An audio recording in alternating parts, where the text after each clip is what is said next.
Welcome to the cold, hard truth on sports. I apologize in advance if I am out of line here. Brace yourselves, boys. We're going in. Am I hallucinating here? Just what in the hell do you think you are doing? I can't believe you. I'm not reading, I'm just looking at the pictures. Welcome to the cold, hard truth on sports. Welcome, everyone, here to the Cold Hard Truth on Sports. I am your host, Matthew Long. I am back from a little bit of time and took off here, getting life, moving in a lot of different directions. So, getting things back on course. I'm happy to be back. There is a lot of sports to talk about, and I look forward to moving forward and getting it going. All right. So, lot to talk about this week, and from Tiger Woods, Tiger Woods finished second on the board. He didn't get a trophy, but he completely won this weekend. I'll explain that a little bit more, and I'll argue that with Kevin. I don't even think Kevin will necessarily disagree. It seems like the Big Ten is continually having issues with coaches and administration and people. And people in sports up to stuff. We'll get into that tonight as well. We got a little bit of previewing to do for college football as well. I got some NBA stuff here too. A lot to go over, only if time permits, though. So we moved our time, our new times, from 9 to midnight every Tuesday. So 9 to midnight every Tuesday is the new change of the show time. It shouldn't make a big difference for most of you. So, anyways, I'm not without any further ado. Let me welcome on. He's my co-host. He's author of the P.K. Fraser novels. He also is a writer for several other publications, as well as being the editor for the Cold Hard Truth on Sports for golf. He is Kevin Krest. How are you doing this evening, Kevin? I'm doing well. It's been a while. I mean, we both take a little time off. It's it's that time of year when a lot of people in sports take some time off. So it's good to be back. Good to talk about some exciting things. Yeah, I want to start right off with golf, though. And Tiger Woods. I watched bits and pieces of the last 3 weeks. More golf I've watched in the last 3 weeks than I've watched in quite some time. But I do actually enjoy watching golf. Most people think it's boring. It's like watching grass grow, but I enjoy strategy. So there's a lot of that involved. And when you have Tiger Woods, it doesn't hurt. Ratings are up 69%. That's Gronk percent. Gronkowski percent. It's up year over year. And he finished second on the scoreboard, and he didn't get a trophy, but without a doubt, my feeling behind it is Tiger Woods won this weekend. It feels like leaving the weekend with the delays and stuff like that, here Monday evening, Tuesday morning, it really does feel like Tiger Woods won this weekend. What were your takeaways from the weekend? Well, three big winners. Brooks Koepka won the tournament. Tiger won because he's contended in the second consecutive major, finishing second place. And if his drive on 17 had found the fairway, who knows what would have happened in that tournament. And golf fans won. Anybody that watched that tournament could see how much excitement there was by the way, a sold-out Bell Reeve Country Club because of the Tiger effect.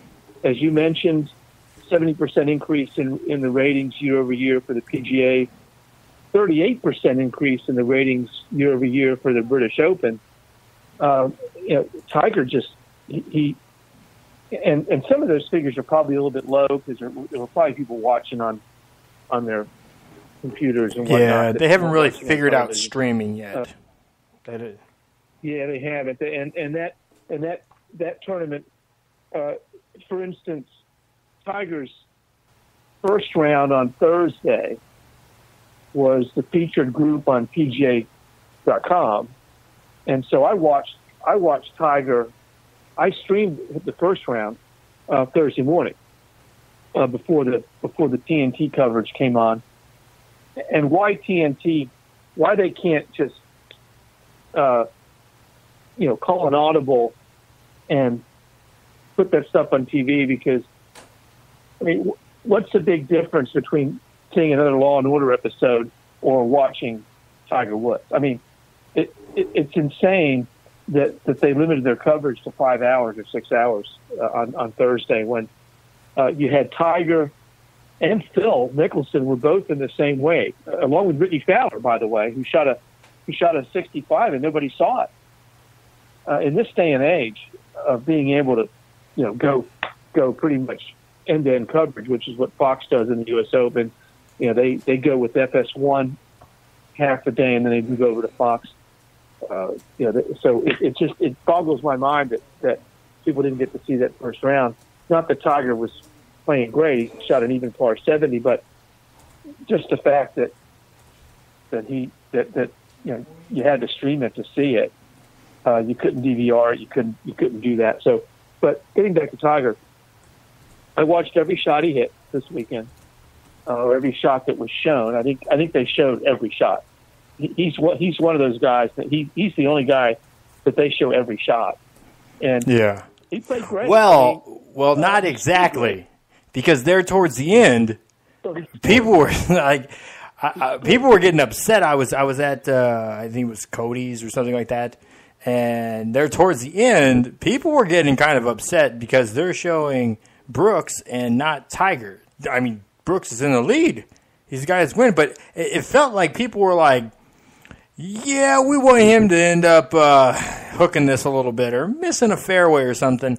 It's like you could feel like nobody was saying, hey, Tiger, come on, Tiger. But the feeling was people wanted to see Tiger take that trophy home.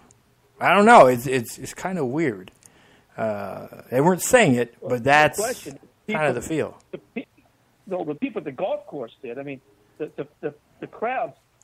It was unbelievable how many people were crammed in around his group. And I have followed Tiger before. I used to go to a lot of golf tournaments, and I was at the Players Championship for 7 or 8 years in a row. And it's almost as if he's gotten even more popular than he was then. I think part of it is he seems more approachable. He seems more amenable to the press and to the fans than he was in his heyday. He was awfully driven and awfully focused and didn't have time for all that other stuff. But now, since he's been away from it for a while, he seems more appreciative of what he has right now. And I think it's made him more popular with the fans.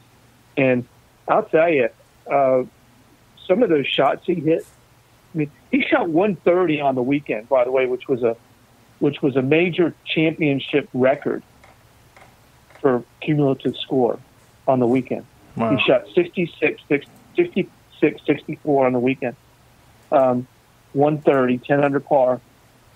And that was the best he'd ever shot himself. And his 64 was his best career in the final round of any golf tournament.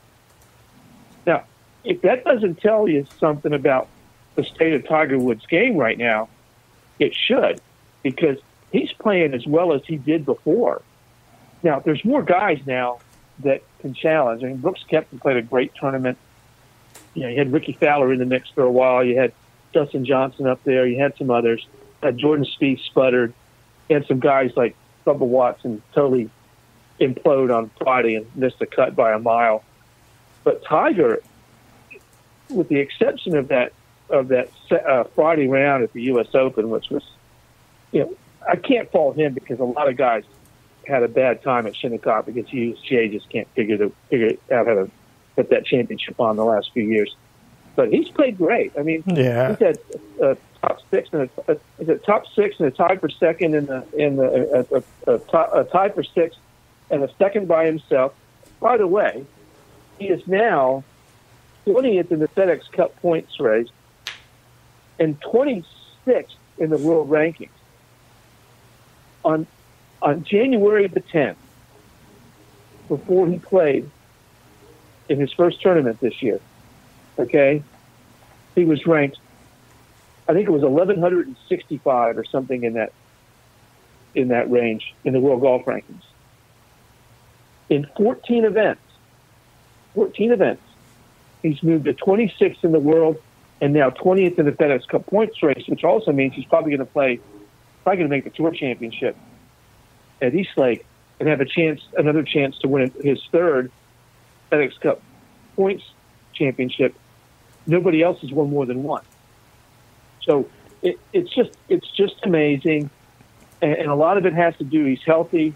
He's changed his swing, and he's long. He's his own swing coach now. Well, he's 42 years old. He's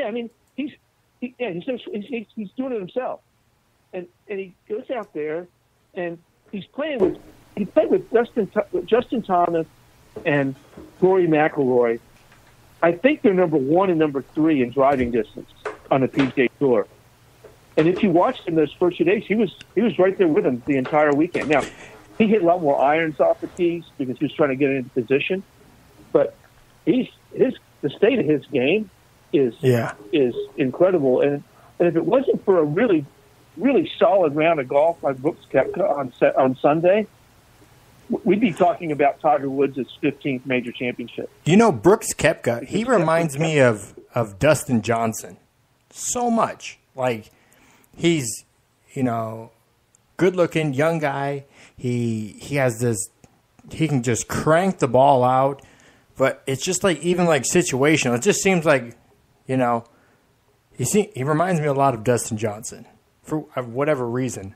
Well, DJ's his mentor a little bit. Oh, really? But they play a lot of golf together. They play practice rounds together. They work out together. They're best friends. And so there's a reason for that. I mean, that's what you see there. But I will say this. Koepka's, even though DJ's kind of laid back and seems to be composed, Koepka's better under pressure, at least in the major championships. DJ has a tendency to kind of wither in the majors. Now he's won 19 PGA Tour events. Well, he tries to do too much. I think that's his big thing. He gets in his own way. He tries to hit it more, hit it harder, hit it further. Brooks is good at staying consistent. He's more consistent with what he does. But I'm just saying, like, his game, I don't know, that has that feel. But that makes sense if it's like that. If they're that tight, then that makes complete sense. Yeah, they are. Yeah, they play practice rounds. Yeah, they live near each other there, and they both actually live not that far from Tiger either. So you got Justin Thomas and Tiger Woods and Dustin Johnson and Koepka and some other guys down there in Jupiter that have gravitated down to that neck of the woods. Justin Rose is another one from England, but he's living down there. And it would be really interesting to see, because Tiger's for the first time is actually going to play in the playoffs. I mean, he's committed to the. This week they're at Wyndham, which is the last non-playoff event, and so he's not playing this week. But from what I understand, he has entered all the tournaments in the playoffs. And I think a big part of that is he wants to impress Jim Furyk and get on that Ryder Cup team as a player. He's an assistant captain. He's going to be at the Ryder Cup in France no matter what. But I think he wants to get on as a player, and I think he needs some more performances to impress Furyk. That his game is in good enough shape to be named as a captain's pick. There's after 2 more weeks, Furyk's going to name. Actually, it's three more weeks. Furyk's going to name 3 captain's picks, and then there will be 1 more captain's pick named before after the FedEx Cup playoffs. Then they'll head to France. So Tiger has a couple more chances. My feeling is Tiger's on the team. He and Furyk are tight. They've been partners at Ryder Cups and President's Cups in the past. I think Tiger's on the team. I don't see how you leave him off after what he's done the last 7 months coming back. I think he'll be on the team. I can't see a better person to put on there. And now the big question is, will Phil Mickelson make the team? And my sense is he probably will not. But Furyk's got a big decision on if he's going to take one of those 2 guys, who's he going to take? And Mickelson had a chance to play his way onto the team at the PGA Championship and missed the cut, and so he fell down to I think 9th or 10th. So he's not. So we'll have to see. There's a chance they'll both be on it. I mean, it is the Ryder Cup, and so Furyk gets to pick. So he's got a strong 8 guys on there right now, and he gets to pick 4 more guys. So we'll see. But as far as Tiger goes, everyone in the golfing world, in fact, the sports world, is really looking forward to next April. And yeah, they Tiger contended Augusta because, right? I mean, I think he's second in the odds right now. I think Jordan Spieth's the favorite at Vegas, but I think Tiger's like a I don't know, 12-1, 15-1 kind of odds. Yeah, I think he's 10-1. He's like 15-1, and was it Koepka is 12-1 right now. Okay. Koepka was slightly better, but he's been winning more like Brooks Koepka has been like the secret of golf. It seemed like, I mean, I don't see how this guy isn't more well known. Like Ricky Fowler, is more well known. I don't know. I feel like he's earned the right to be known more widespread. I mean, outside of just golf circles. I guess it's probably just a publicist thing. Well, maybe his publicist needs to step up. Part of it is Ricky Fowler's all over the airwaves, right? Fowler's all over the airwaves. He's a more private guy. But the other thing is that Koepka has won 3 of the last 6 major championships he's entered. He did not play in the Masters this year, so he didn't get a shot there. But he only has 1 other PGA Tour win. And so, with 4 wins, and that's a good number. Trust me, a lot of guys would like to have 4 wins, especially with 3 majors. I mean, there's a lot of guys that hang around in obscurity. I mean, Sergio Garcia is one of them. Like, for years, he's just a top 10 finisher. He'll win maybe one a year, maybe. He finally got a green jacket. But outside of that, it's like Sergio Garcia isn't winning tournament after tournament after tournament, but he's known.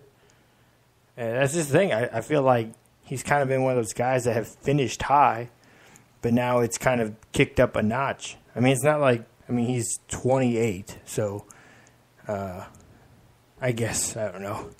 Golfers seem to start when they're 13 these days, but...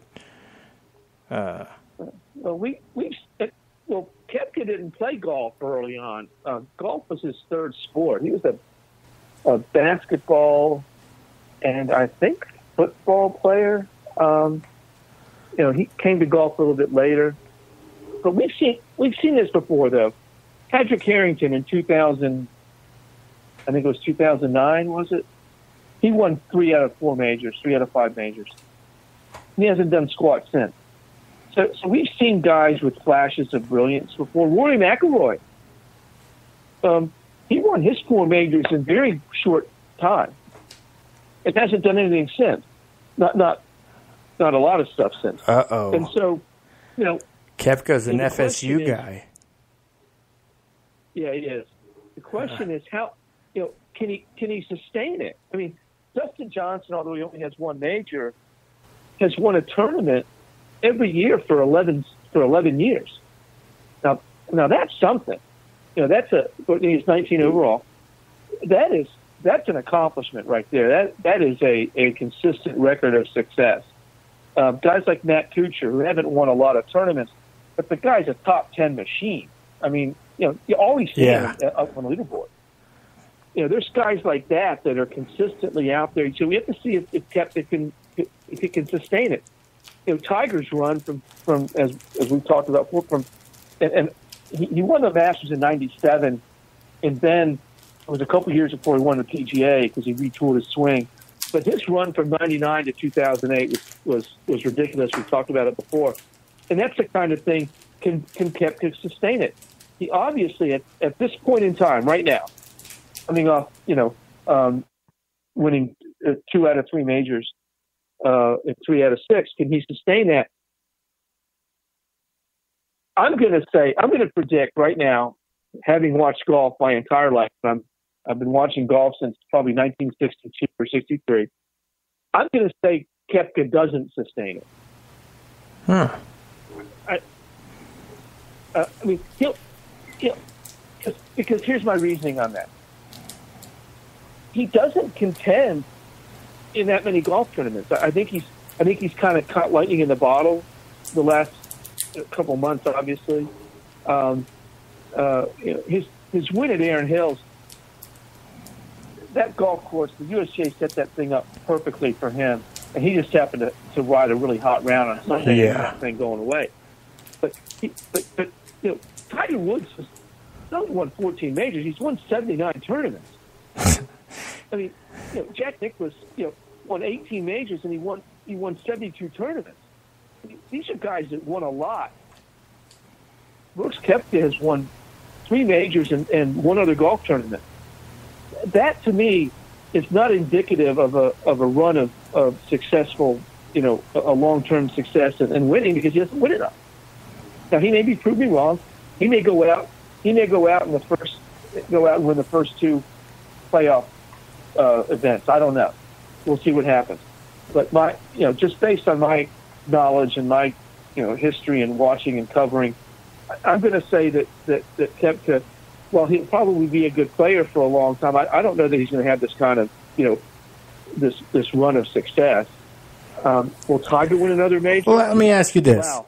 How many of the guys that aren't like, the names, the Arnold Palmers, the Greg Normans, the Tiger Woods of the world, the Phil Mickelsons, how many of them really do it with longevity? I think the great majority of them do catch for 2, 3, 4 years, 5 years, kind of like you said, proverbial lightning in a bottle where they're competitive, and then now they've made money, and now they're pretty set. And I think they just move on to their next life thing, Because I don't know if people realize this. A lot of people keep talking about, baseball, guaranteed contract.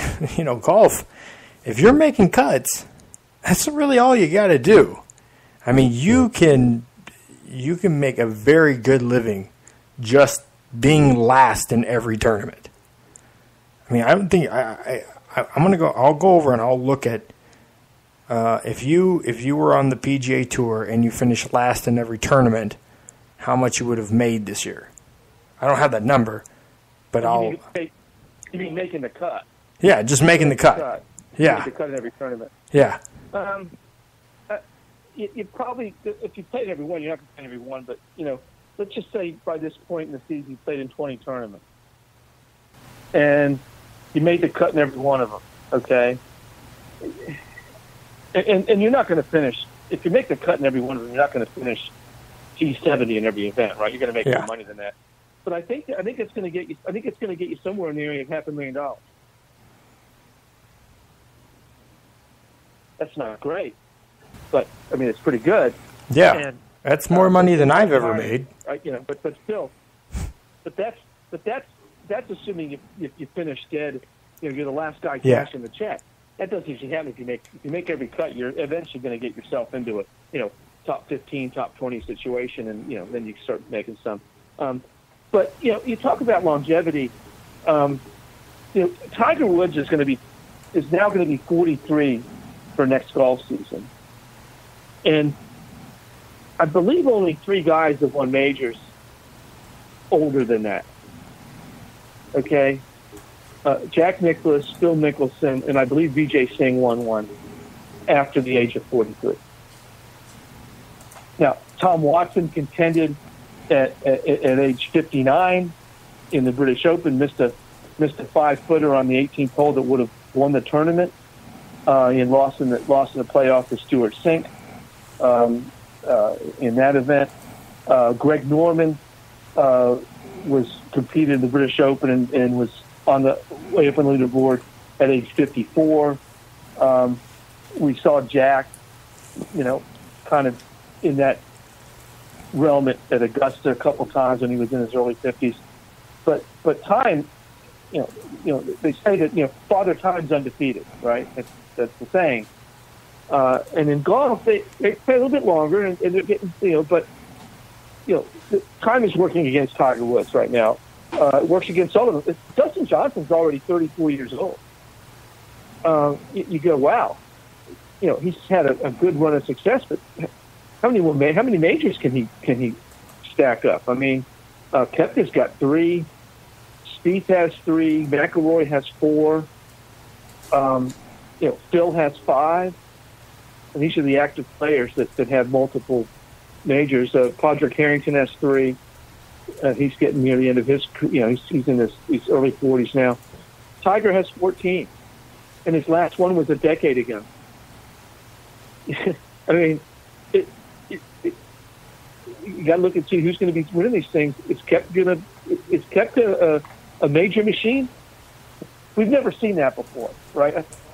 The closest comparison is Hale Irwin, who won 3 U.S. Opens and didn't really do a whole lot else on the regular tour. He won a ton when he got to the PGA Tour Champions, but he didn't win a lot of golf tournaments on the outside those U.S. Opens. But he's the best example I can point to when I think about Koepka with 3 majors and only 4 wins. I mean, that's just kind of crazy. Usually it's the opposite, right? You get some guy that's won 15 times and hasn't been able to break through in a major. And so he's getting into rarefied territory. 3 majors. You're talking about guys who were known by one name. He got Rory and Jordan and Phil and Jack and Tiger, right? Arnie, Gary. That's where you're getting. So we shall see. I think if nothing more, it totally re-energized golf. I mean, I think people are going to be watching for the next 6 weeks. You've got the Wyndham this week, which is the last chance to make the top 125, where guys secure their card for next year and also get into the playoffs.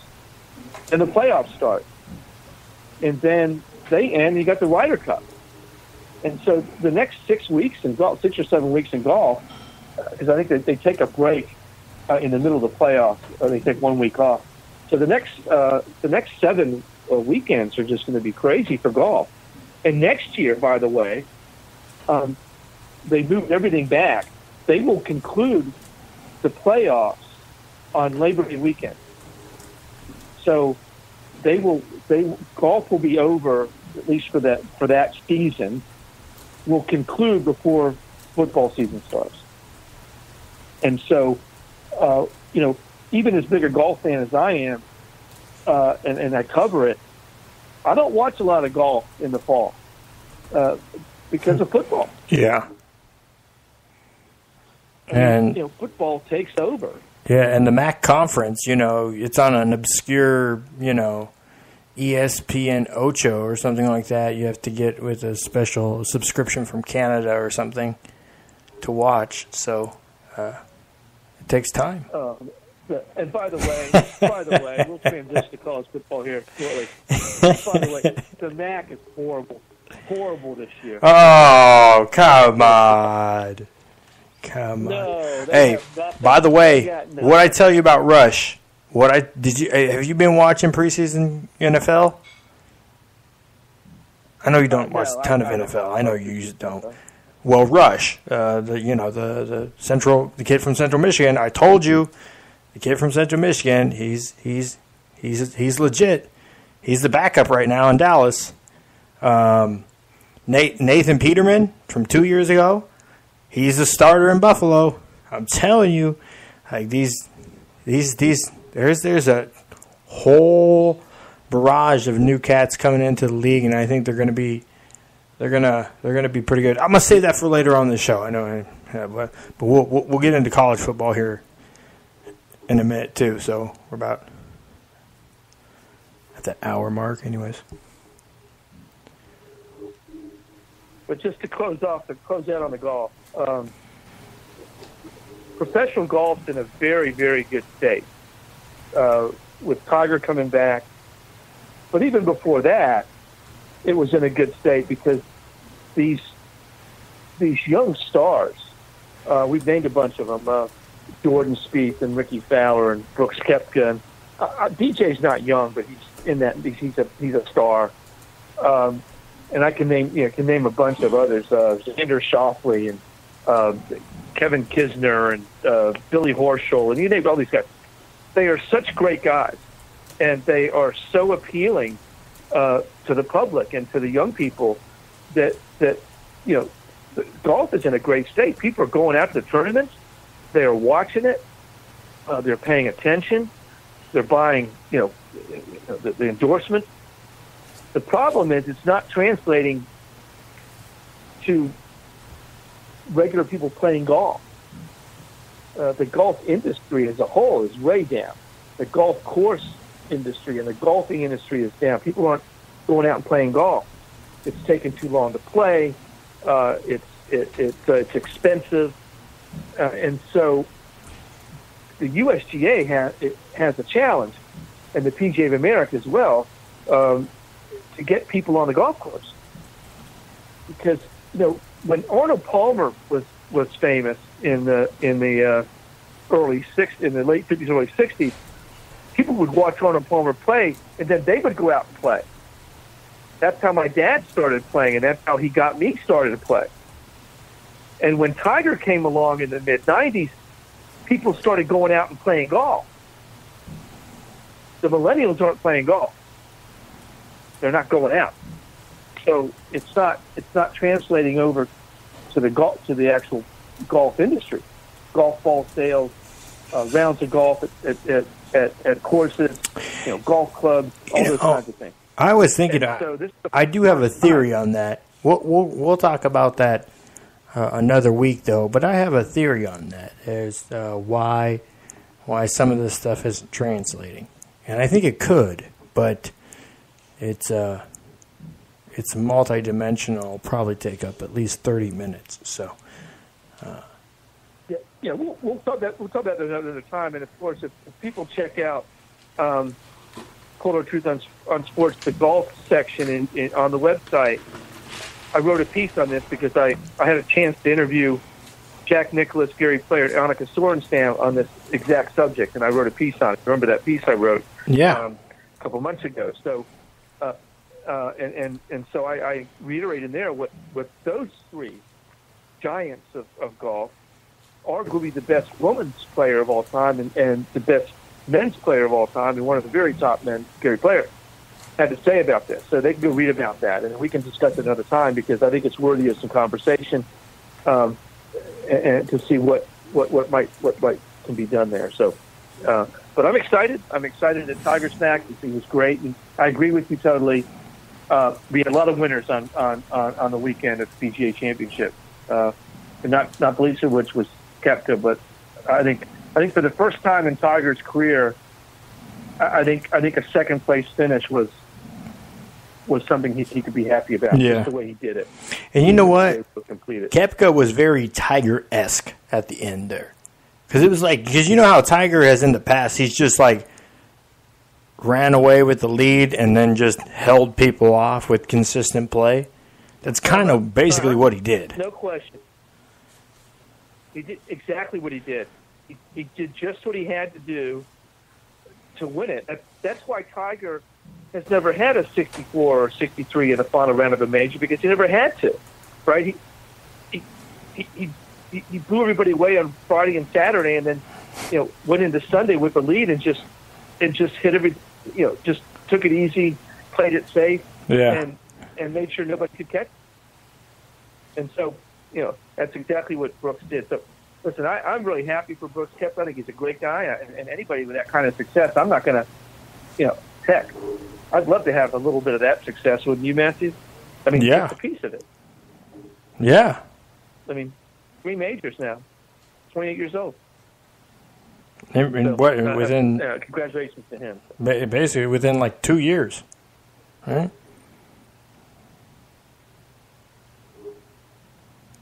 So. 14 months. 14 months, even less. So. Yeah. All right. Yeah, 14 months. All right. Well, we're going to head into college football now.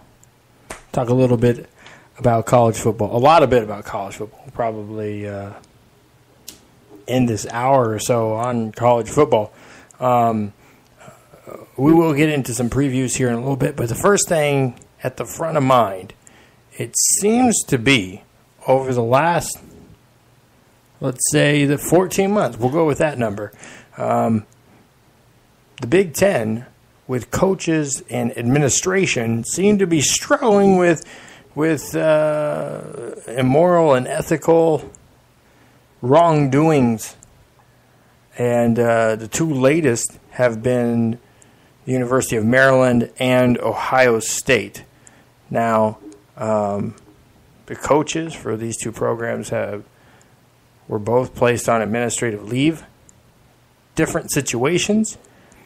Ohio State, Urban Meyer is in a situation where he had an assistant coach that he's accused of helping to cover up or ignore a domestic violence situation from a few years back. And evidently he has said he didn't know about it, and then he said he did know about it, and he ran it up the chain. And his wife definitely knew about it, and all the wives, evidently, of the coaches knew about it. And it'd be hard-pressed to think that, his wife would know something that could be detrimental to his career, and she wouldn't share it with him. Also, she's bound because she is a member of the nursing department at Ohio State. So she is bound by Title IX herself. So it's something that she's also supposed to report if it meets that criteria. With domestic violence, it usually is. And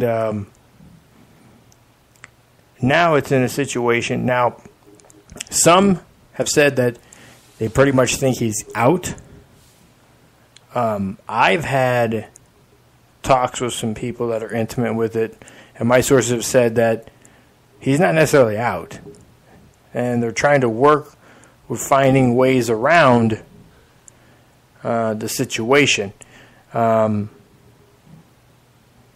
They don't believe they'll necessarily have to fire him, because if they do, there's $45 million that he's guaranteed. They have to pay him. Now, they could fire him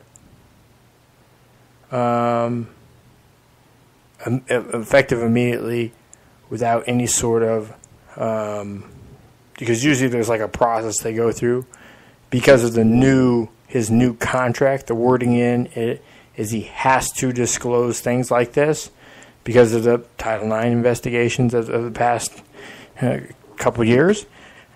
However, this incident happened before that, so it wasn't necessarily in a situation where it would affect his pay from the legal side of it, from what sources tell me. So they wouldn't be able to stop.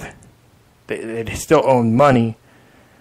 They'd be out a coach and somebody that, has really turned that around. But here's the thing, and it seems to be the discourse and the fallout of coaches is it aren't necessarily did they do something wrong. It's like the cover up, because that's what happened with Tressel. It wasn't the selling of jerseys and those indiscretions there, the tattoos and stuff. It was him lying about it. The finding the emails later on is what got him canned. Truly. So, if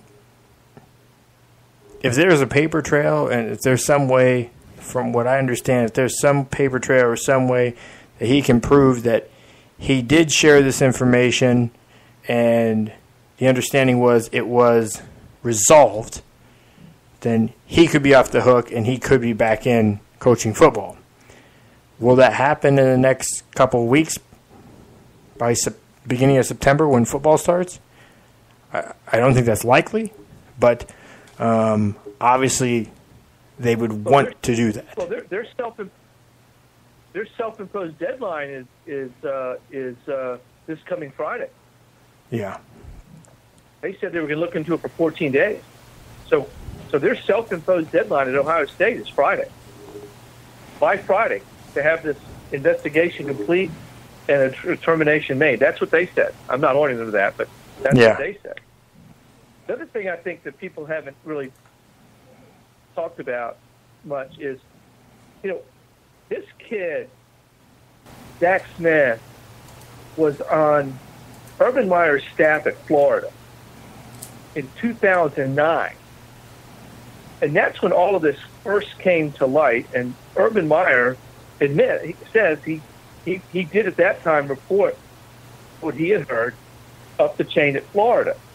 Now, Urban Meyer, we forget how many problems he had on that football team late in his tenure at Florida, and that's partially responsible for why he stepped away. He was in some deep doo-doo, to put it mildly, okay, when he stepped away. And by stepping away, he exonerated himself from that stuff because he quit. He left coaching.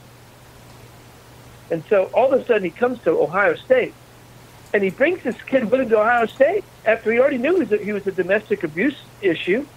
He already knew he was a problem, and he brings him with him to Ohio State. Now, he's Earl Bruce's grandson. Urban Meyer's mentor was Earl Bruce, the coach at Ohio State after Woody Hayes. But he brings him with him. So he already knew the guy was a problem. And he brought him with him to Ohio State. And so I think what we're talking about is I think the episodes we're talking about have occurred in 2015, if I'm not mistaken, right? Yeah, so, 2015. And then eventually Zach Smith got fired 3 weeks ago. Yeah, and that at that time, the woman... This stuff wasn't a secret. The woman, the girlfriend, that was... Because, again, he was accused of hitting a pregnant woman, which was his girlfriend, which later became his wife. And this is kind of the weird thing about domestic violence. It is kind of a vicious circle in a lot of cases where the person that is the perceived victim ends up back with the perceived abuser time and time again. But that's also the other thing is I just had a friend that had one of those kind of relationships. She didn't. A lot of people thought her boyfriend who abused her killed her, but they found out that some people had broken into her house and killed her. But kind of back to what my point of it is that they'll go on spurts where, I'm not going to let this, I'm free, and then if anybody tries to talk sense to them or tries to help them get out of the situation or better the situation, they get back with that person, and now, oh, you're a hater, you try to drive us apart, everything bad happens. So if you give somebody advice that's in those situations, you could end up being the bad guy in the situation. You end up, standing there holding a bag of shit on fire when it wasn't your bag of shit and you weren't starting fires. So you thought you were fixing something and you end up in the mess. So it's always a weird situation. Sometimes they are isolated incidents. I know people that have had, those isolated incidents, one really bad fight, argument, and even if nobody hit one another, you could be hauled off for domestic violence for hitting a table or a wall, because it's a perceived threat. Yelling aggressively or speaking aggressively towards someone, it's a perceived threat. That's what the assault is, a perceived threat. So again, every state is a little bit different, but those people end up either married for long periods of time or divorced for different reasons, but are still really good friends. So the human condition, half of people get divorced pretty much because most people don't know how to have a relationship. Any two people, doesn't matter your sex, any two people can be partners, can be together. It's just about how do you communicate with people, and are you willing to make sacrifices? In a lot of situations, the communication sucks, or people aren't willing to make sacrifices. So that's really what it comes down to. So it's these situations. It's tough, and I think it's nowadays it's probably one of the toughest times in history to be a president of a university, or a head coach of a program, or somebody of a status, because now it seems like more than ever everything falls back on that person. Society seems to think that they should know everything all the time because they're ahead. They're the figurehead of a program or organization or institution, so they should be responsible for all, which, yes and no. And that's the thing is, like, we see... In this particular situation, let's bring it back to Ohio State in this situation, which occurred in 2015. They did end up firing him 3 years later, right? 2 plus 2.5. I don't know exactly when in 2015 this occurred, but it was in the area of 3 years later. I believe that the axe is going to fall on the Ohio State sports administration more than on Urban Meyer, because if Urban Meyer did in fact kick it up the chain, he may have not done necessarily the most morally right thing, and we can get into that discussion at some other time. But if he did the administratively correct thing, which isn't always morally right, it's just administratively correct, and said, hey, guys, Zach's back at it again, and you guys need to do something because of the Title IX implications and HR implications, I just can't fire him over it, because he can't. He could have fired him because he was a bad football coach, but apparently the guy was a really good football coach. So he kicked it up. If he kicked it up to Gene Smith, who, by the way, is not one of my favorite athletic administrators in the country, I think he's corrupt, and I'll say that on national radio right now. I think there's corruption from him. He's done some things when he was head of the NCAA selection committee for the basketball. He made some very interesting choices of including teams into the NCAA tournament. But this, how is it that this is now the second or third? And they've got another issue at Iowa State. They've got a wrestling team issue at Iowa State. How does this guy survive? He's the head of the athletic department. And he was there when Trussell was there, by the way. And he was there. He was there when when that went down. He's now had 3. This is his 3rd. And he's got 2 going on simultaneously. This guy can't survive. I don't think he can survive. He shouldn't survive this. They need to get some people in there that'll come in and do the right thing. And we don't know yet if that Urban Meyer didn't do the right thing. We don't. If he did report it as he now, Urban Meyer's biggest mistake in this entire sequence of events was not being prepared for the press conference at the Big Ten Media Days in Chicago 2 weeks ago. Yeah.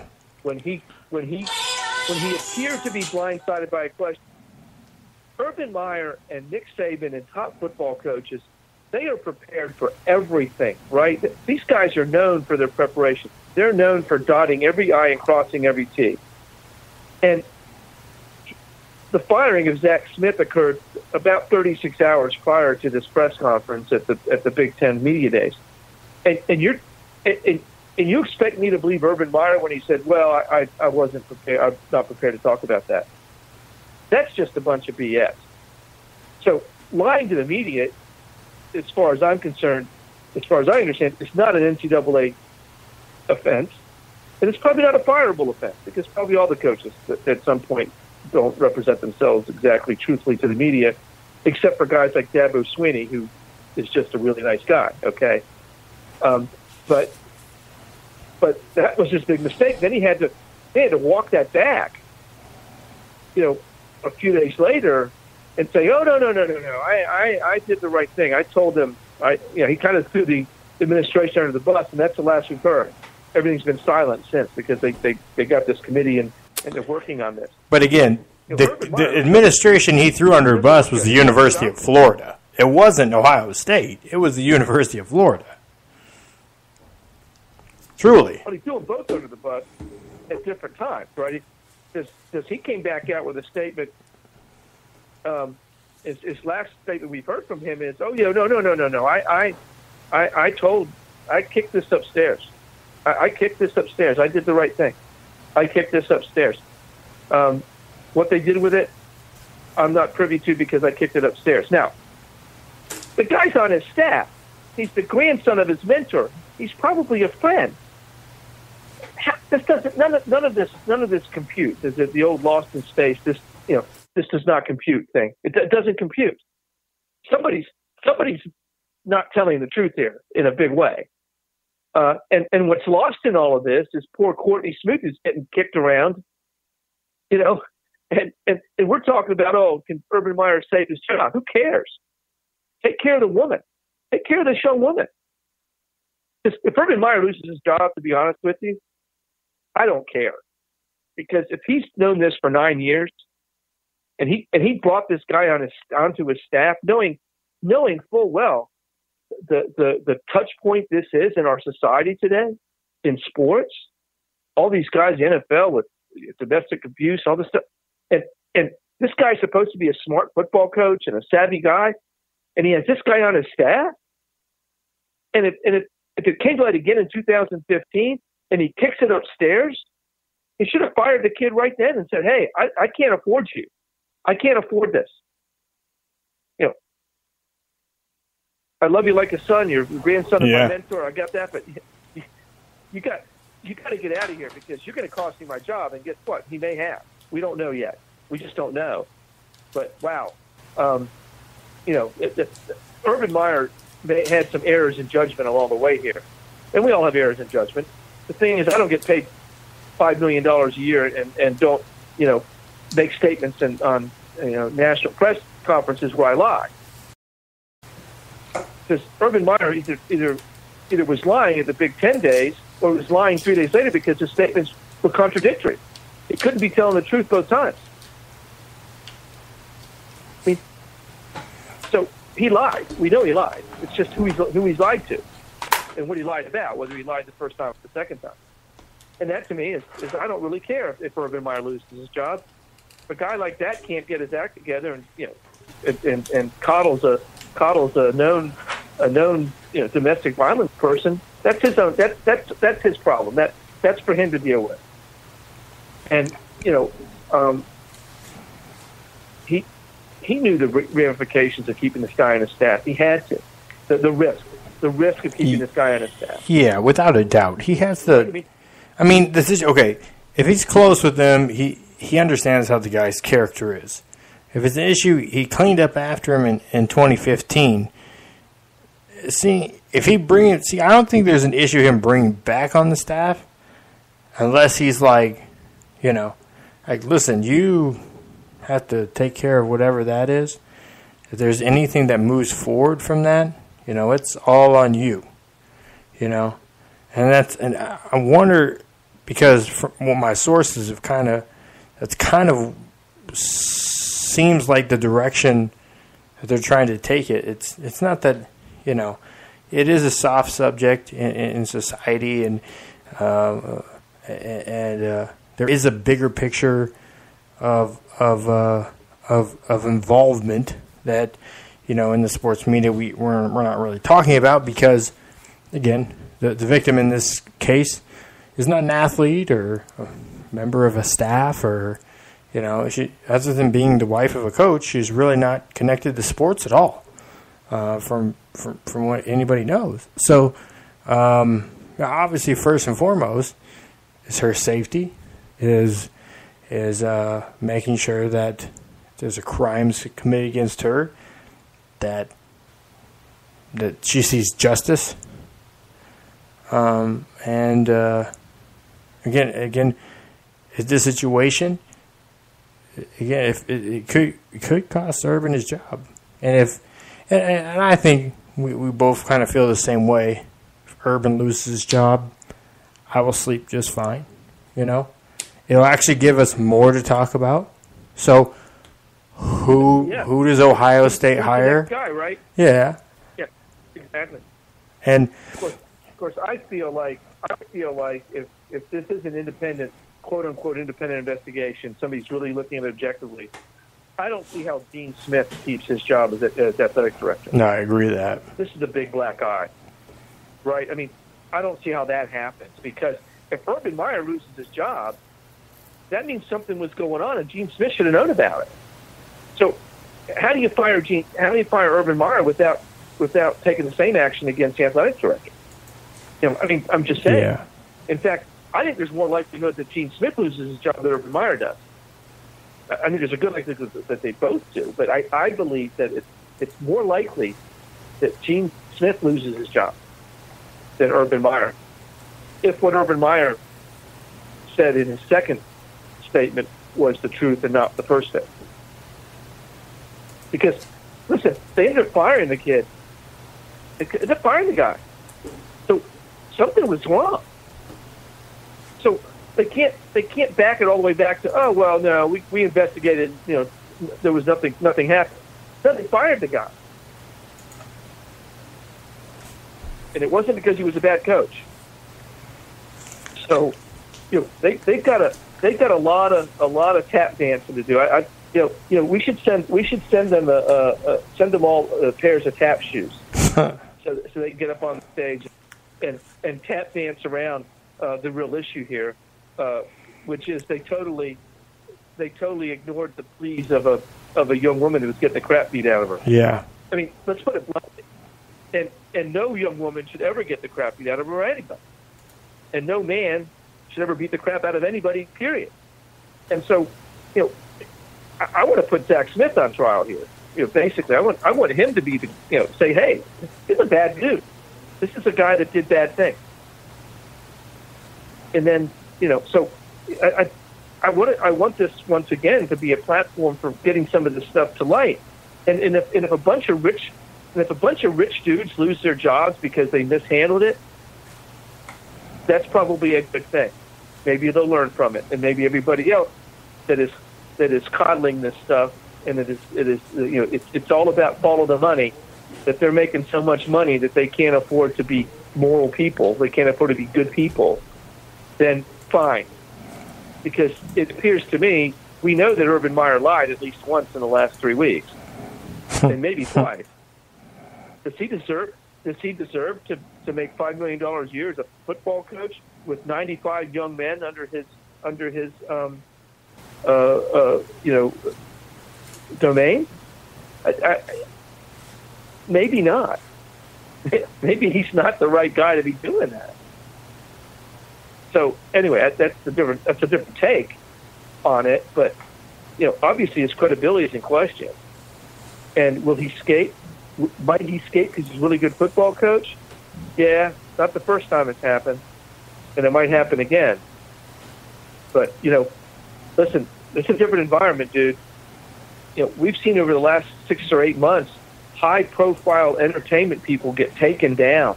Yeah. Kevin Spacey, TV show canceled, out of the business, right? Nobody will touch him with a 10-foot pole. Harvey Weinstein, same thing. Bill Cosby. I mean, these guys are untouchable. They are toxic. And so this is an environment where these guys got to get with the program. You've got to look at this and go, whoa, this is a different world we're in. This is not something that you can mess with. This is something you have to be, and if you know about it, you better tell somebody and you better come clean, because this is just going to continue. This whole idea of power and money corrupts. It corrupts people. And I'm not necessarily say corrupting in a sense of stealing and that kind of illegal activity, but it corrupts them to the point where they think they're bulletproof. They think they can do anything. They think they're above any kind of law or judgment or any other moral kind of compass that we have. And that's what they do. And all of a sudden they get called on and they're like, oh, I'm surprised. Like, no, you shouldn't be surprised.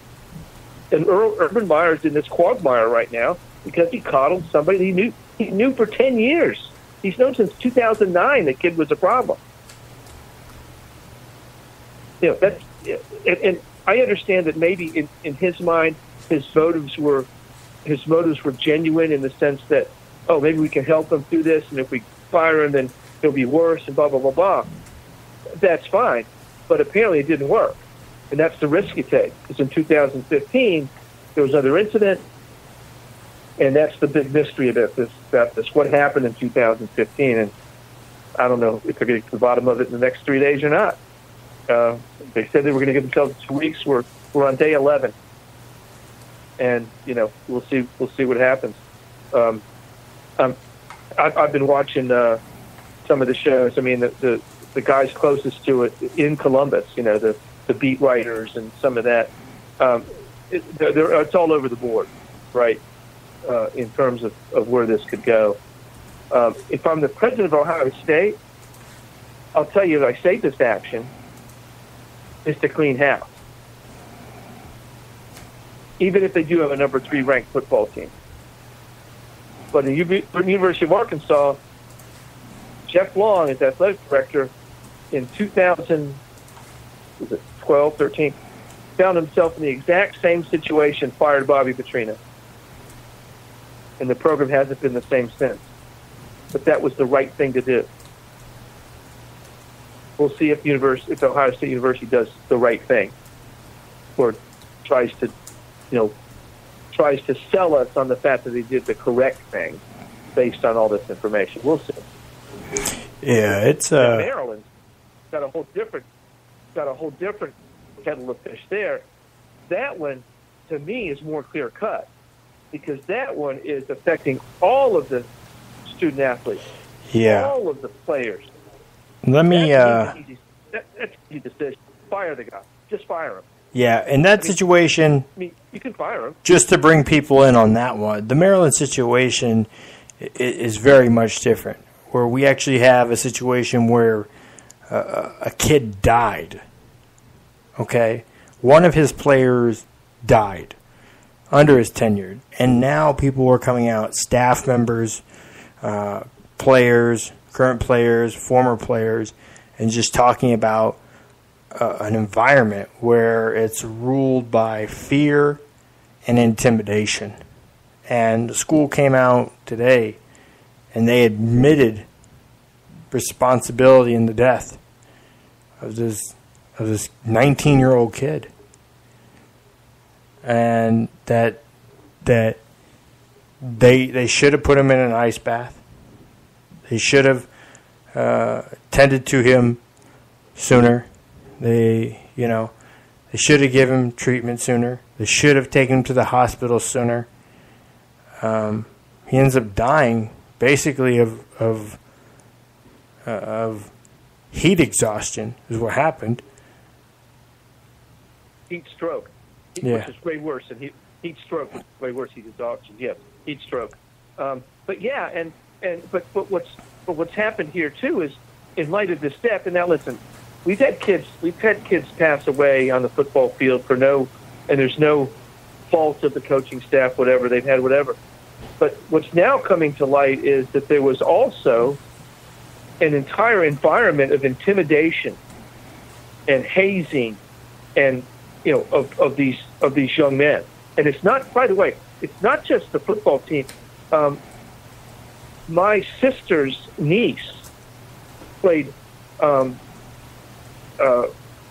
think it was volleyball at the University of Maryland. And she said that that's what it was like even back then, which was like 7 or 8 years ago, of the coaching staff at Maryland. All the coaches were really hard on the student athletes. They were intimidating, and they belittled them into performing.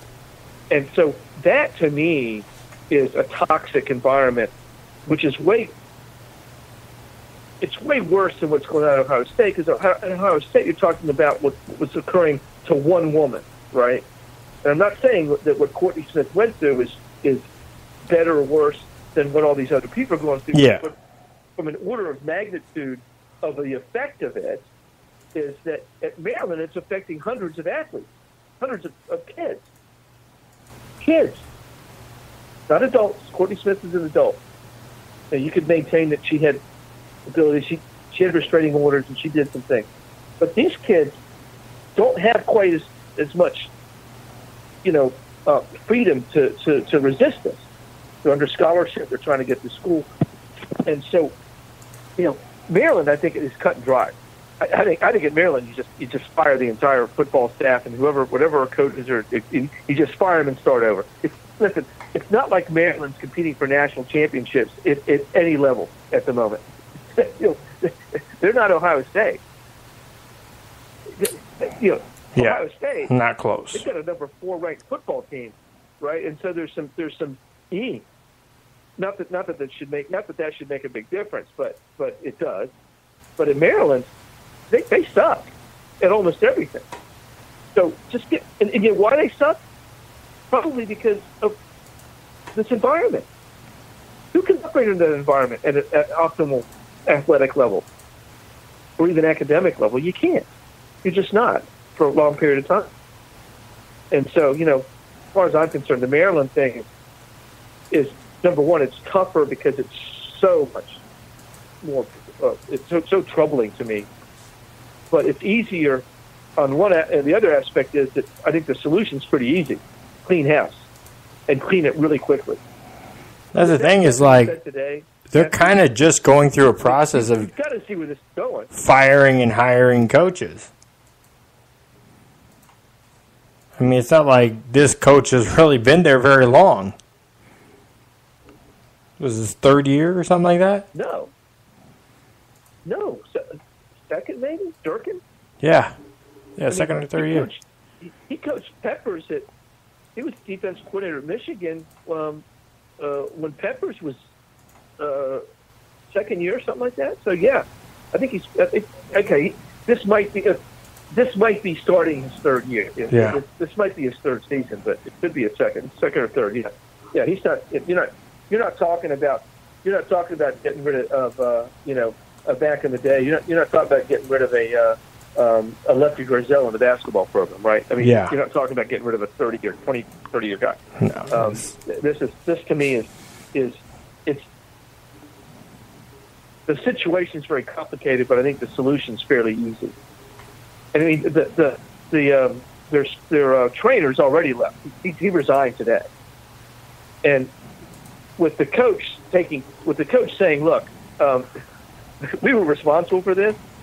Well, the guy responsible for being responsible is the football coach. So how do you keep him? You can't. I mean, I don't see how that happens. Plus, they're not back at a football team, and I know that shouldn't matter, right? Because and listen, I think some of our listeners know my wife's a pastor. I mean, we, this is we're a big part of our family is this kind of stuff. But from a realistic perspective, and as sports journalists as we are, it does make a difference, although it shouldn't, but it does. We know it does, right? I mean, it just does.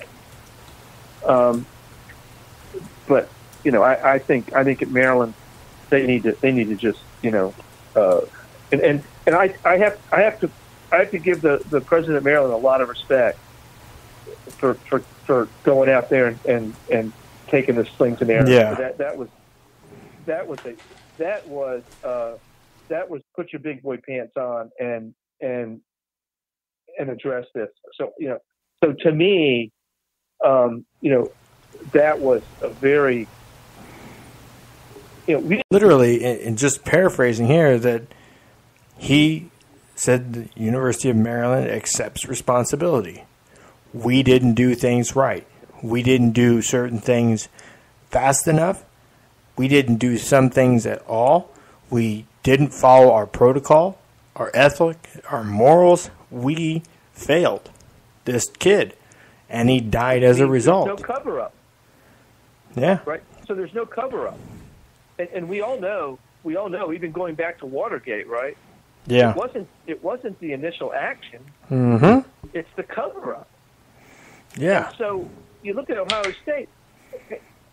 It's taken them. They fired the guy. It's taken them. They're into their third week of dodging around this. Come on, guys. How long could it possibly take to figure out? You get Courtney Smith. Excuse me. You get Urban Meyer and his wife in the room with Gene Smith, and you go, okay, guys, what happened? Who told who what when? Yeah. And that should take about half an hour, right? Yeah. It's taken 2 weeks. Well, you know what they're doing? They're not trying to get to the bottom of it. They're trying to figure out how to spin it. Yeah, how to save their ass. It was great. Because they're not spinning it. He said, look, we failed this kid, we failed his family. And we're going to take responsibility for it. It's an accident. They didn't intend it to happen, right? I mean, it wasn't like they intended to inflict the harm on this young man, but it happened. And that was a really respectable act by the president and by the whole institution, because that obviously took the Board of Regents or whatever they call their, that was an institutional act today. The president can't hit it on his own. Yeah. And I feel that led me to believe that they're going to just clean house. They're going to go, we have a bad environment here. We are going to get rid of everyone that we think is going to cause this university harm. Because at the end of the day, we're an academic institution. And by the way, Maryland was 4-8 last year, and they lost 7 of their last 8 games. They weren't even competitive. So, they lost to Penn State 66-3 in their last game. Yeah. Does that show that maybe the kids quit on the coach? Yeah, probably so. Yeah, I think that's why. 9 times out of 10, when you start having players and people within the organization, and again, I'm not going to go right now into the Patriots situation. I'll talk about it later on in the show. But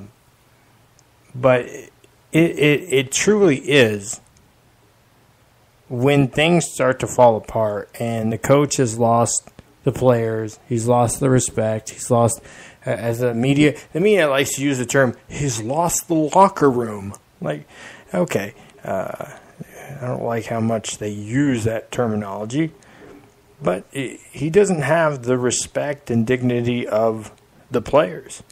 And without that, he can't really pursue getting anything accomplished. Simply for the fact that if it's anything you do as a group or as an individual, if you don't buy in, then it's not going to work. And we can see here in the second year, just so if you're a coach out there or a manager or something like that, this whole ruling by fear doesn't work anymore. And I know people bash millennials because they say, oh, they're lazy or da-da-da.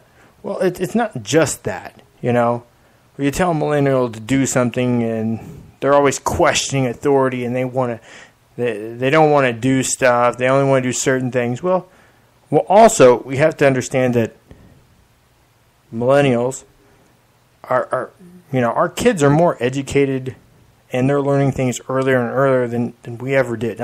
Just me. I mean, I'm 34, so I'm sure this is way different for you, Kevin. It'll be on paper instead of stone. But my kids are doing math in kindergarten. They did math in kindergarten. Addition, subtraction, they're reading, they're writing in kindergarten. When I was in kindergarten, it was pretty much Legos, finger paint, and learning the alphabet. That's basically kindergarten. We didn't have kindergarten. Yeah. We didn't have kindergarten. Yeah. I'm just saying that, and that's not a joke. That's a fact. But I think a lot of it too, Matthew, comes not just from the academic what they're learning early. It's with all the social media and the internet. Yeah. And everything.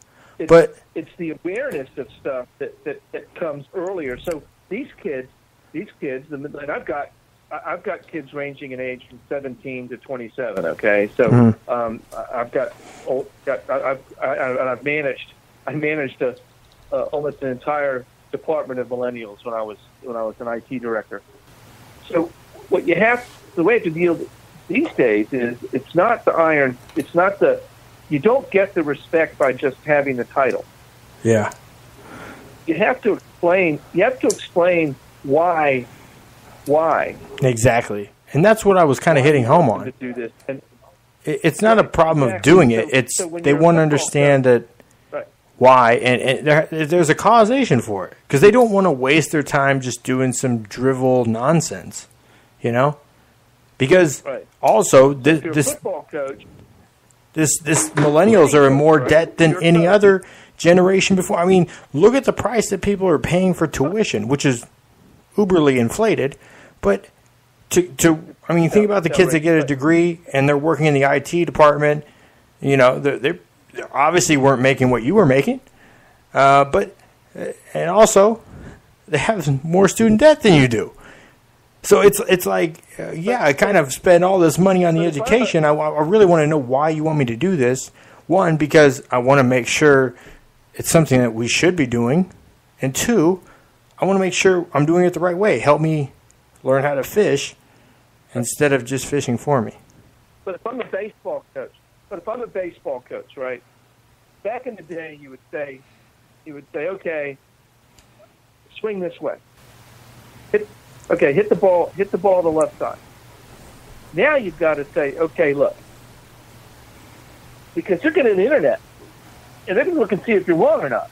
Okay, so you're going to fact check you, number one. But you're going to go, okay, look, I need you to swing on a little bit more of an upper plane because I want that ball to go on a higher trajectory because with your swing plane and your swing rate, the ball is going to get into the outfield better. That's what I want you to do. That's why I think you'll be more successful if you do that, right? That's a whole different way of coaching than saying swing about the ball, right? Your swing sucks. But in the past, that's what they got. So in trying to deal with the young people today, it's a much different kind of thing. You can't just walk orders. You can't just say, hey. And I think that's one reason And I know that Nick Saban comes across as this guy and Bill Belichick, but they've got to be good at communicating, or they wouldn't be, or their teams wouldn't be as successful. They exactly must do it really well, right? I mean, they have to do it well because they are so successful. And now, not so much Belichick, because he kind of gets the hodgepodge of athletes, but Nick Saban's got the best of the best. And he's got to be communicating well, because these guys could have gone anywhere, right? I mean, when he walks into a room with 95, 3-star, 4-star, 5-star guys, they're sitting there going, yeah, what does he know? What does he know? I ran for 3,400 yards and 27 touchdowns my senior year in high school. I only played 8 games, right? I mean, it's that kind of thing. One of those guys, and he's got to be able to connect with him, and apparently he does. So I've got to run, man. I've got to call it a night. But I think by the time we get on there next week, we will have more information on Ohio State, and I'm sure more information on Maryland. I mean, these teams have to. They've got 2.5 weeks till opening day. I mean, they got to. I mean, I'm talking just logistics. They can't let this thing go until the day before the season starts. And that's the thing is the rules with the NCAA, if the head coach changes, that contract that's signed with them can be voided, and they have an option to transfer. So how many kids are going to try to exercise the ability to transfer? I mean, it's so late in the game right now. Nobody's going to get that. Probably nobody tries to transfer. But still, it's like, that opens it up, and it doesn't hurt their eligibility. So they may be actually able to play a season there and then transfer. I'll tell you one thing. I will say this, and I've seen a little bit of it the last few days. And I can't remember the 2 or 3 schools. One of them is Arkansas, okay? They're not at their scholarship limit right now. Okay? Yeah. They have some scholarships. I think some of these teams are holding out. Now, some of them will give those scholarships to walk-ons that have been playing for a couple of years, and they'll to do that. But you're right. I mean, that's ramification here that they have to think about as well. I just believe that if that's their thought process of how to say that, how to keep kids on campus and how to keep this and how to keep that, then they're using the wrong criteria for their decision making, and that maybe they should all go then, right? If that's their process right now, saying, okay, how do we keep the football team together? How do we do? Then they're not looking at it for the right reasons.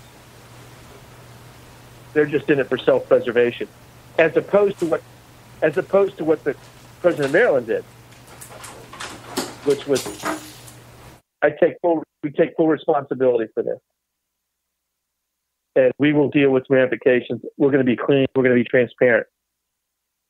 Those are really diametrically opposed ways of dealing with these issues, I think. Although they did fire Zach Smith. Ohio State fired the guy. But they got so. That's all right, man. Well, one small step. It's kind of like one required thing you'd have to do. Yeah, he's causing all this trouble, so we're gonna have to fire him. Well, yeah, okay. Then what are you going to do from there? Is more going to come of that? Or are you stopping with just firing? Yeah, and was it too little, too late? I mean, So, what's interestingly enough, and I'll say this before I get off, is if they hadn't fired him, we may not even be in this boat right now. But because the firing is what prompted all the questions. What happened in 2016? Right? Yeah, exactly. Exactly. Urban Meyer wouldn't have had to answer that question at the press conference. They just haven't handled this very well, and their history is not handling things well. You know, and big up to Brett McMurphy. You know, I mean, people want to crucify people in the media all the time, you know. And that's the thing is, Brett McMurphy was one of those guys that was a long-tenured guy with ESPN, and he was one of the guys that caught the wrath of the firing, but he did basically what we do, and he just kept working. He did. And he just, by the way, he just caught on with somebody else now. I saw it on LinkedIn. I'm on LinkedIn with him. And I just saw that he caught on with somebody else. So as a result of this piece, somebody picked him up. But good for him. Good for Brett McMurphy. Really, right? I mean, yeah, absolutely. Great job. I mean, that's... And he took it through, and what a great guy. He took it to his former employer who got rid of him, and he let them, it was on that show. Well, that's also good for them letting him on, too, because, you know, they could have tried to ice him on it, too, because obviously, you know, or try to take the story and run with it. But they decided to, you know, give him his dues. You know, there's a couple shows he actually went on. So good for ESPN for having him on, you know. I mean, they didn't have ESPN in the past. And that's the thing is, like, after the president there resigned, I think we can start seeing ESPN going in a different direction. I know there's all this talk, they're going to fail. They're going to fail. I doubt that. Seriously doubt that. No, I see them being a little bit softer and a little bit more viewer friendly too. So, you know, I see some of that. Although I don't watch, I've never been a sports center watcher, so I'm not one of those guys. But I do believe they have they've made a little bit of a change in how they're dealing with that. So, well, Matthew, I will talk to you. I'm sure I'll be in touch with you in the next week, and we'll be on next week, and I'm sure by that time we'll have some more information about Ohio State in Maryland for sure. And we'll actually probably do some college football previews then. Or plan for it at least. I'm actually working on a schedule analysis of college football, which I'm probably about 80% through, and so I'll probably have a piece posted on the website between now and then, at least conference by conference kind of thing, and then we'll have some discussion about that as well. Because as I'm analyzing the schedules, it's some very interesting findings on when you look at the top 25.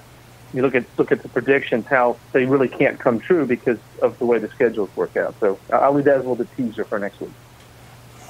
All right, we look forward to it. It's Kevin Krest, ladies and gentlemen. Okay. Right, later. Okay. All right, we still have a little time if people want to call into the show. We do take phone calls on occasion. I know I had people, I don't call in because I can't get through. It's not that you can't get through. It's that, you know, this show is really more so designed for the host and co-host to talk about sports, to give our takes, the cold hard truth.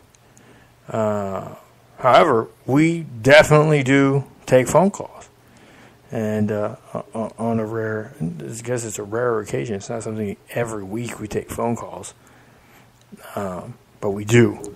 And that's one of the reasons why we have the platforms we have, is so we can take those phone calls. Again, the number is 347-237-5539. We can take those phone calls in the first 2 hours of the show. So between 9 and 11, we can take those phone calls. So there's still 10 minutes or so, 10, 11 minutes left to take phone calls. So we can do that here. One thing that we're going to do different is trying to work in more video. So we're trying some new stuff with video. So in the overtime segment, the last hour of the show, I want to do video. I'll do Facebook Live and YouTube, one of the two. I'm waiting for the producer to put it together. I don't know which one. You haven't told me which one we're going to do yet. So one of them, at least, we will do. So it's another way to see the show. But most of all, I want to point out one big way to see this show or listen to this show is definitely through an app called Spreaker. All right, the Spreaker app is one of the best ways to listen to the show. And again, it's not working. Just head over to Spreaker.com, or you can go into your app store and just type Spreaker. It's just like speaker, but there's an extra R. So the Spreaker app. It's one of the best ways to listen because you can listen to the whole show live. The whole show. Like if you're listening right now on Blog Talk Radio, the first 2 hours are live. That's why we take phone calls for the first 2 hours. Because after the live segment cuts off and it goes into overtime on Blog Talk, we're live on Spreaker the whole time. And then from there, it gets podcasted out everywhere, the full show. But this way, you're actually able to hear the whole show all the way through. So you don't have to deal with sort of a cutoff. We got that up there?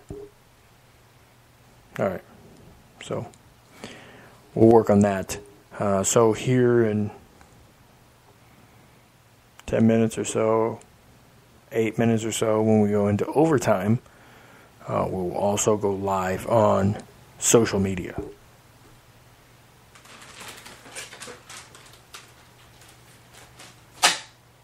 So, just to kind of get back into college football, this whole situation with Ohio State and Maryland. Obviously, these are some situations. Also, there's a whole scandal behind Michigan State and women's gymnastics, U.S. women's gymnastics, and the disgusting things that were happening there. Now, the football and basketball coaches were able, surprisingly, to keep their jobs. And their programs are continuing to move forward. And that's good for the program. But is this something where we can look to see that maybe we're not going to have to have maybe not necessarily a guaranteed situation that if something bad happens that a coach or president or whatever is gone.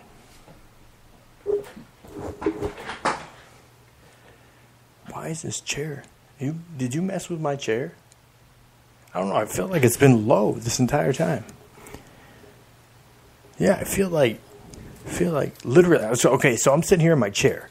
My chair seems low, and I'm tall. Well, most people consider tall. I'm 6'3". So normally when I get to a table, I'm kind of hunched over it because they're usually low, right? Well, I'm here. My elbows, I got them up. I don't know. I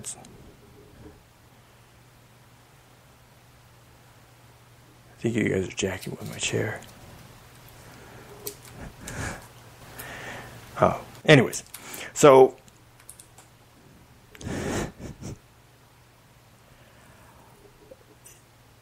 You guys just going to distract me the rest of the show? Kevin's on and you guys are fine. Kevin's off and now you guys are... Anyways.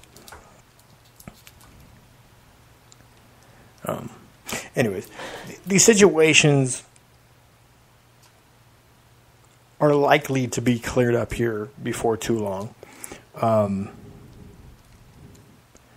In Maryland, it's a situation where, as far as the sports programs go, particularly football,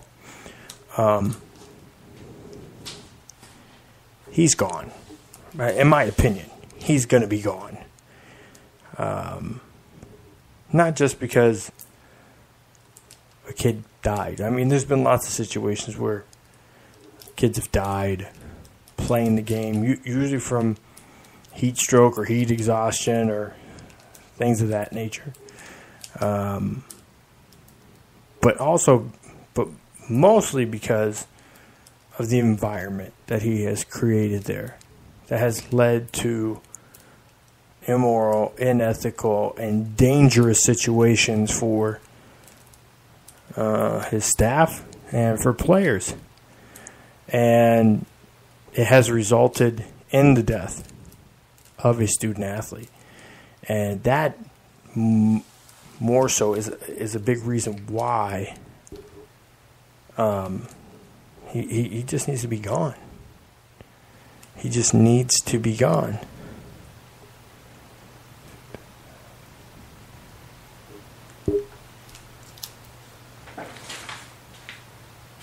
So,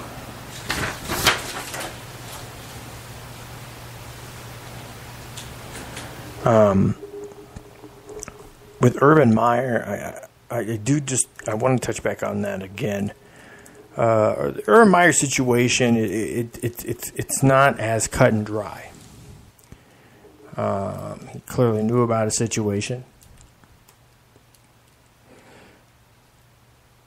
If he rounded up the chain of command at Florida, then that may be legally what is required of him to do.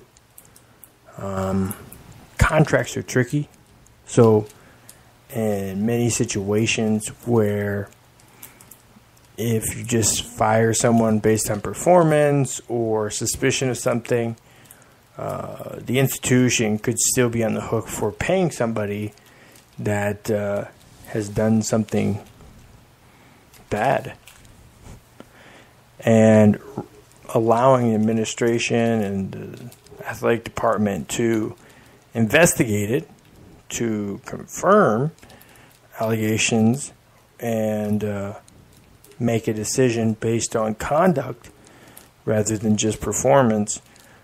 In some situations, they can void the pay, too. So, again, I know a lot of people get really irritated. And I see some people that have messaged here. God, you talk about his 90 person's seconds. safety and life hang in the balance here. Well, no one's life is threatened in the Urban Meyer situation. Well, I mean, other than the people that died revolving around the Aaron Hernandez situation. But other than that, as far as the coach, nobody died. It was the coach's then girlfriend who became his wife. And now here we are, 60 seconds. 4 or 5 years later, and it's getting out. So, did he do as much as he can? No. But no one's perfect. We can't expect somebody to do what's exactly perfect in every situation. No, that's not a cop-out. But at the same time, Urban should know if this guy is known for this, he shouldn't he shouldn't hire him. So, we're about to go into the overtime segment here. and I am going to take a real quick break. And on the other side of this break, we are going to get into I'm going to get a little bit more into the NFL, talking about the NFL, some of the situations that are going on with the Patriots, and some of the quarterbacks and stuff, the young quarterbacks we're seeing in the league, what can be expected of them moving forward. So,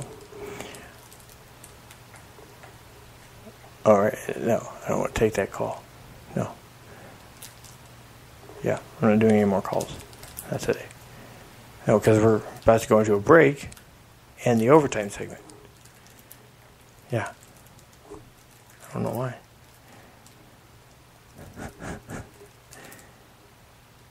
Okay, so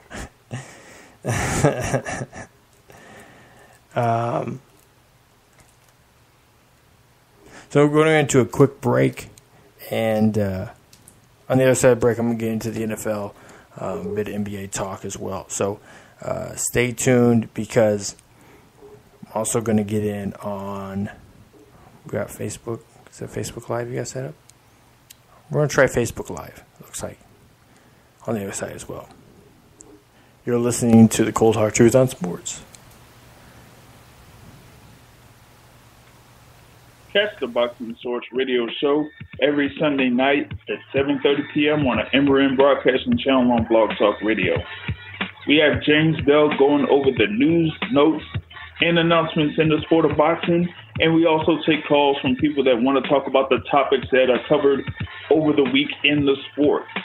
So once again, catch the Boxing Source radio show every Sunday night at 7:30 p.m. on the MRN Broadcasting Channel on Blog Talk Radio.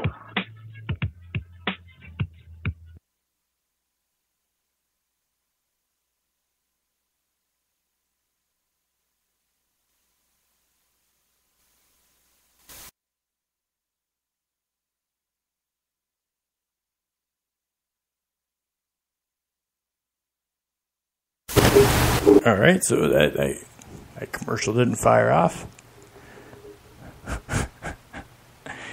The beauty of live entertainment, live radio and broadcasting. Not everything always works, but that's okay. We will,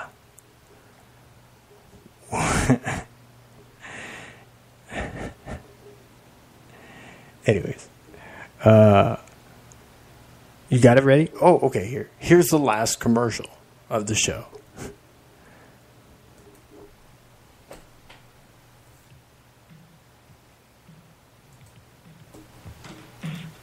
Football talk like you've never heard it before. Possibly one of the funniest podcasts in sports today. That's right, the CMT Firestorm Football Talk Show every Wednesday night at 8:30 p.m. right here on Blog Talk Radio. A long time ago, there was an ancient prophecy from the outermost edges of space that knows no boundaries. This fall, Earth as we know it will never be the same. One man, one weapon. Critics are calling it the best comedy of the year. From the makers of the Internet, this is his last chance to save the world.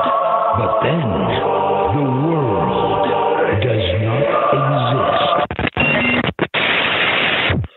Man, forget all that. Just download my special, man, or get the DVD when it's available. They will search for answers. The link's posted below.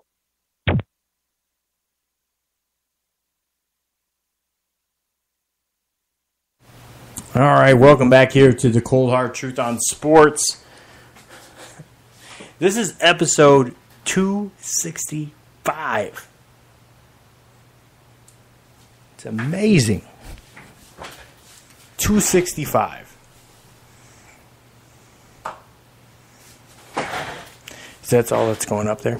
So, All right. Evidently, in the course of this show, the producer hasn't figured out how exactly we are going to have the show going on Facebook Live. Can you? I'd like to get that up. This may be the last hour of the show. Be able to enjoy that.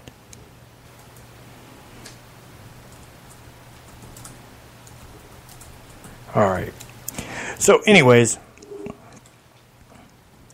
welcome back to the Cold Hard Truth on Sports Radio Show. This is here on. We're in the overtime segment on Blog Talk Radio. So if you were listening live on Blog Talk Radio, you wouldn't be hearing my voice right now. But if you were over on Spreaker, head on over to Spreaker.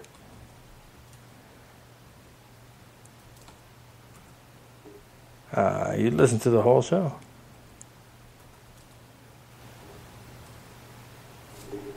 $260, is that right?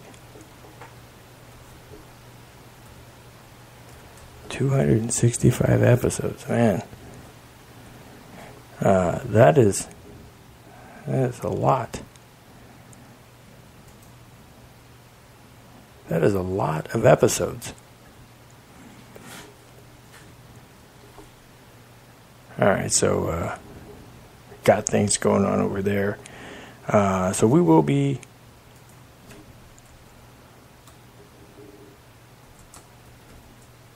over on Facebook here shortly.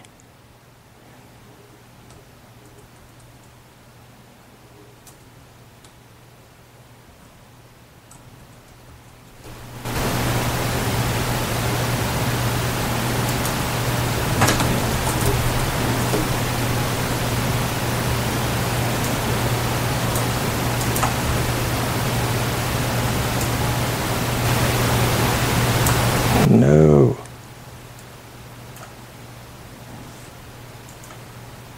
All right, anyways. I apologize. Don't cut my mic. Not when I'm talking. All right, kids. Okay. So we should be live here pretty soon. Over on Facebook. Oh, there we go. Hey. Welcome, Facebook Live, to the Cold Hard Truth on Sports. You see this? I'm sorry. Get it backwards.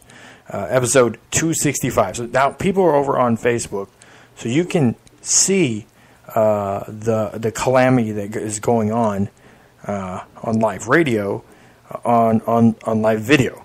So I don't know if it's better looking on video than radio, but it is on video. So I appreciate all of you tuning in now on Facebook Live. I'm for sure going to have this up on YouTube as well. There will be a full podcast version, not video. It's all 3 hours of the show that will be available over on YouTube, as well as Spreaker. Again, if you head on over, download the free Spreaker app. And in Facebook here, I will add the link, right? Go over and follow us on Spreaker so you can get all the new shows and listen to it live. Whereas on Blog Talk, you get the first 2 hours live. SoundCloud, you get the full podcast. You can go over to the website, thechtonsports.com, which, let's see, which hand do I use? This one, which you can see here if you're on Facebook. Because in Facebook, you get the last hour or so of the show. See Brandon in there. Hey, Brandon, what's up? Feel free. Yeah, you could type in there. Go ahead, type stuff. Just if you want to be entertained, type stuff while I'm talking. So I read while I talk, and then you can watch my face do funny things. Because I look generally confused if I'm talking and reading at the same time. My brain doesn't do that very well. So, you got the other stuff? Yeah. You just send it over to me. I'll put it up. I'll pull it up over here. So, just kind of recap on college football. I see here by the show next week having decisions made on both the situation at Maryland and at Ohio State. Love you, Brandon. Ohio State has a self-imposed deadline of Friday. So, in the next 72 hours, roughly, we will probably have a decision from Ohio State of what they're going to do with Urban Meyer. Now, a source of mine has told me that they don't necessarily think that Urban Meyer is going to get terminated at Ohio State. They are looking and seeing and figuring out ways that within reason they can keep him there. Because if they fire him, that's $45 million they have to cut a check for, plus his whole staff. You know, I'm pretty sure Gene Smith, the athletic director there, is going to be out after this, even if Urban is not.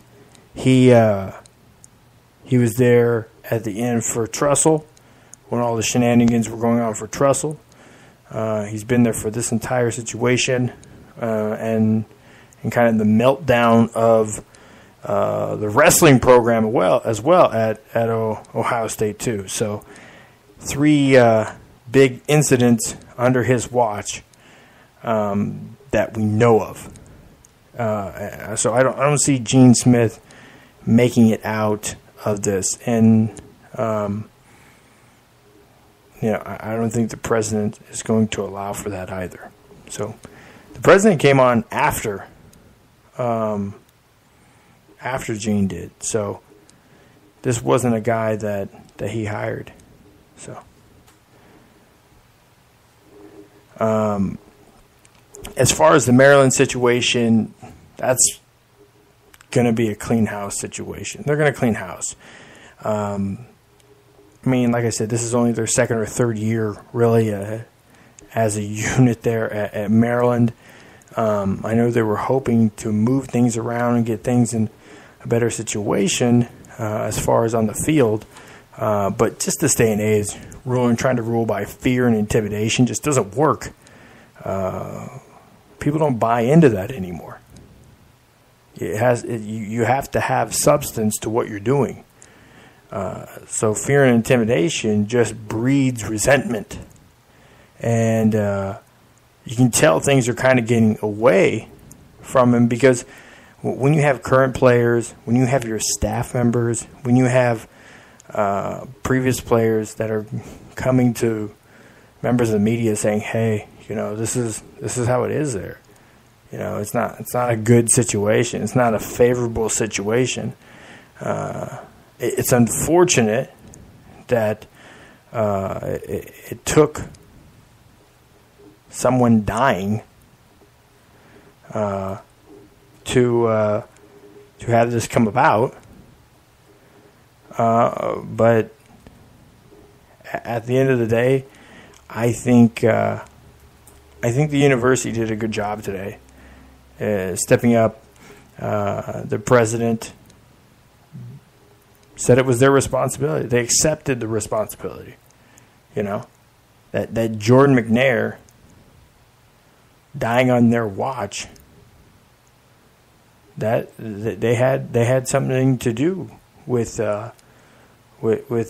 if not the causation, but more so not enough towards the prevention of it. And again, it comes back to that culture. When you try to lead by fear and you want to motivate through fear, you are going to lose people. People don't want to be pushed around. People don't want to be told what to do. They want to understand that what they're doing has cause and purpose. People don't want to waste their time with BS, you know. Call it the lazy millennial if you want to, but it sounds like it's being well versed at decision making. So I don't fault people for asking questions. I mean, isn't that necessarily what we do? Educate the consumer. We say educate yourself before you make a decision. Call 3 or 4 different plumbers before you have somebody coming out in an emergency to fix those pipes.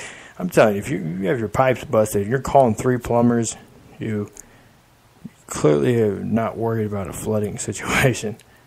But nonetheless, educating ourselves and educating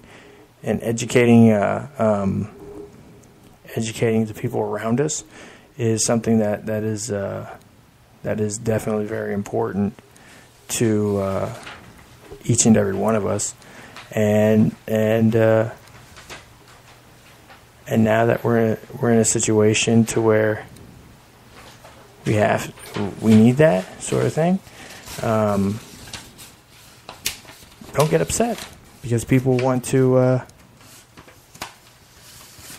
Because people want to make quality decisions. Okay. All right. So I see Maryland. That's a total.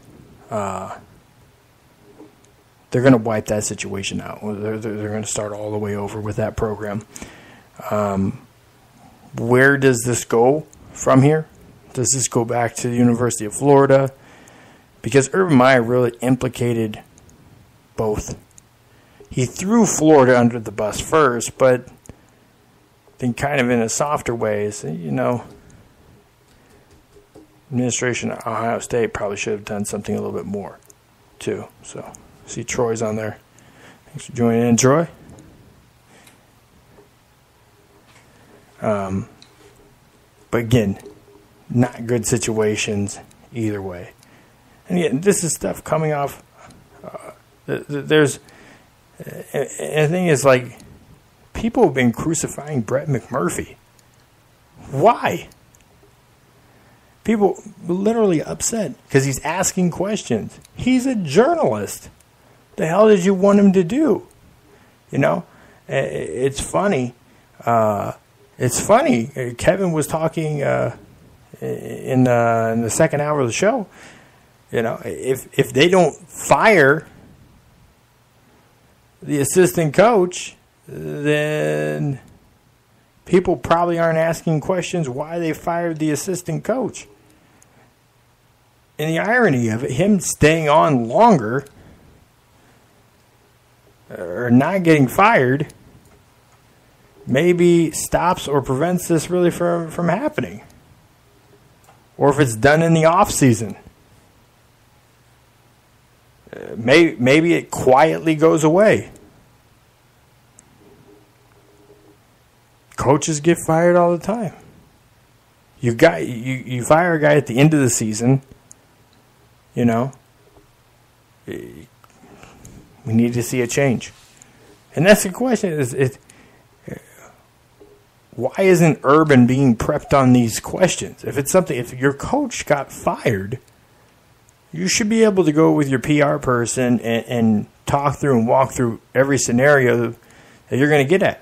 So in Chicago, at media days, he completely fumbles it. He lies, and then you try to say, "Yeah, I didn't lie," and then try to spin it. You know, there's very rare situations that spinning it makes you look good, or makes it so you don't look bad. You know, just look at the White House Twitter page. That's fun, right? Spin zone there.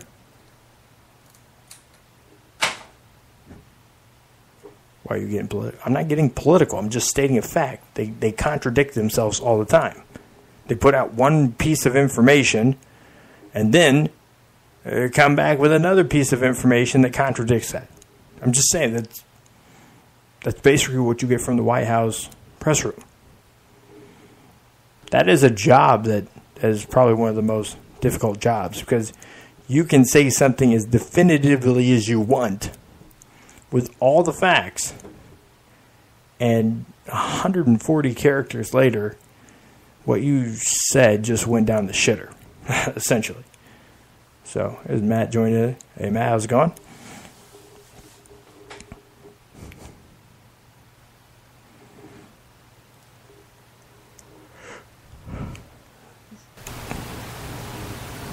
And Brandon over here on Facebook is asking about what about suspensions for half the season? Talking about for Urban? Talking about expand on that. Right now, he is on administrative leave. They're trying to determine if they're going to fire him or not. So to suspend him for half the season, I don't know if that does a lot. It's kind of the situation that the NFL looked at during the Bountygate situation, where they suspended a coach from all football, any football activities for a significant period of time. You know, I don't know if there's not, in these situations, because there was schools with the programs, most of the time punishments is the way the NCAA, because again, the NCAA is the quasi-judicial oversight committee. That's what they do. They oversee this. They determine if there is something violated there, to suspend, whether to fine.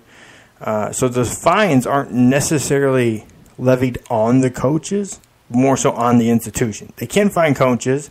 The schools can fine coaches. So they can't charge anybody. There's no legal grounds with the NCAA or with the school. That would have to be done with the district attorney in whatever state they determine this happened in. But I think, especially with the Urban Meyer situation, I know a lot of people keep coming back to that because it seems to be the one that's the most up in the air, the most, of where he may not get fired. Again, my sources have said that to that effect, he may not get fired. But kind of the trend is that if someone under your watch or under your responsibility commits an act or has committed an act, or if you don't do things the right way in dealing with them, then it ultimately falls back on the figurehead. And the thing is, if it's a situation that didn't get reported, again, Urban's wife works in the nursing program there at OSU. So she's bound by Title IX as well. So she has to report any sort of incident that happens. So if she's knowledgeable of it, she also has to report that. So if Urban did pass it up the chain and she didn't, she could end up getting canned and he doesn't. So it really is going to be interesting. Ohio State has set a self-imposed deadline of Friday to come to a decision on this matter, if they're going to move forward with terminating him or keeping him on staff. Again, $45 million is in this situation. The school wants to understand that if they're going to cut a check to him for $45 million plus all of his staff, which I guess right now would include the individual that they just fired that got this whole thing started. They want to see where that money's going to go here first, and from the victim's perspective, it's terrible. But at the end of the day, the schools, these institutions have to make decisions. It costs them a lot of money, a lot of reputation, and not to say they don't want to do right by the victim and bring justice, but they want to make sure that they're not making rash decisions and just firing people willy-nilly. Again, this is where a lot of coaches we're seeing are these 7, 8, 10-year contracts, which they're not guaranteed. They're all guaranteed to an extent, and there are bonuses and stuff on top of that. But the long-term contract is what's allowing the coaches to have more range and flexibility. That's what gives them the security. Because if you fire someone that has a 10-year contract and you owe them, $5 million a year, like in Urban's case, they would owe him $45 or $47 million. Obviously that's a pretty substantial amount of money. So they do that as security. Now, with the new rules that got put in, the new contracts with coaches, because of so many issues with Title IX, these sort of things are worked in there. So they could fire him for violating Title IX, and they could void his money, depending on the language of the contract. So the school also has to do their due diligence, because if they think they're going to fire him and not pay him, they will still have to pay his staff what is owed for. And typically, they only have like 2 or 3 year contracts. If you're an assistant coach, you're not getting a long-term deal. There's a lot of different reasons, but they don't. The head coach is the one that gets the long deal that they're securing. So again, they want to do their due diligence not only to see if they can keep him and not have to pay that bailout or buyout rather, but also if he violates Title IX and the language in the contract says that voids what they would owe him, the buyout is no longer applicable, then they just saved $45 million, and now they can spend that money on finding the next head coach. So, predictions, previews, and I'll answer some questions on college football. I'm not doing the previews and predictions this week. I will do those next week. Yes, I will do those on Facebook as well. Okay. No, I'm not going to get deep into NBA. I was going to talk about the Lakers. That's all I ever talk about. Yeah, NBA. That's it. Where the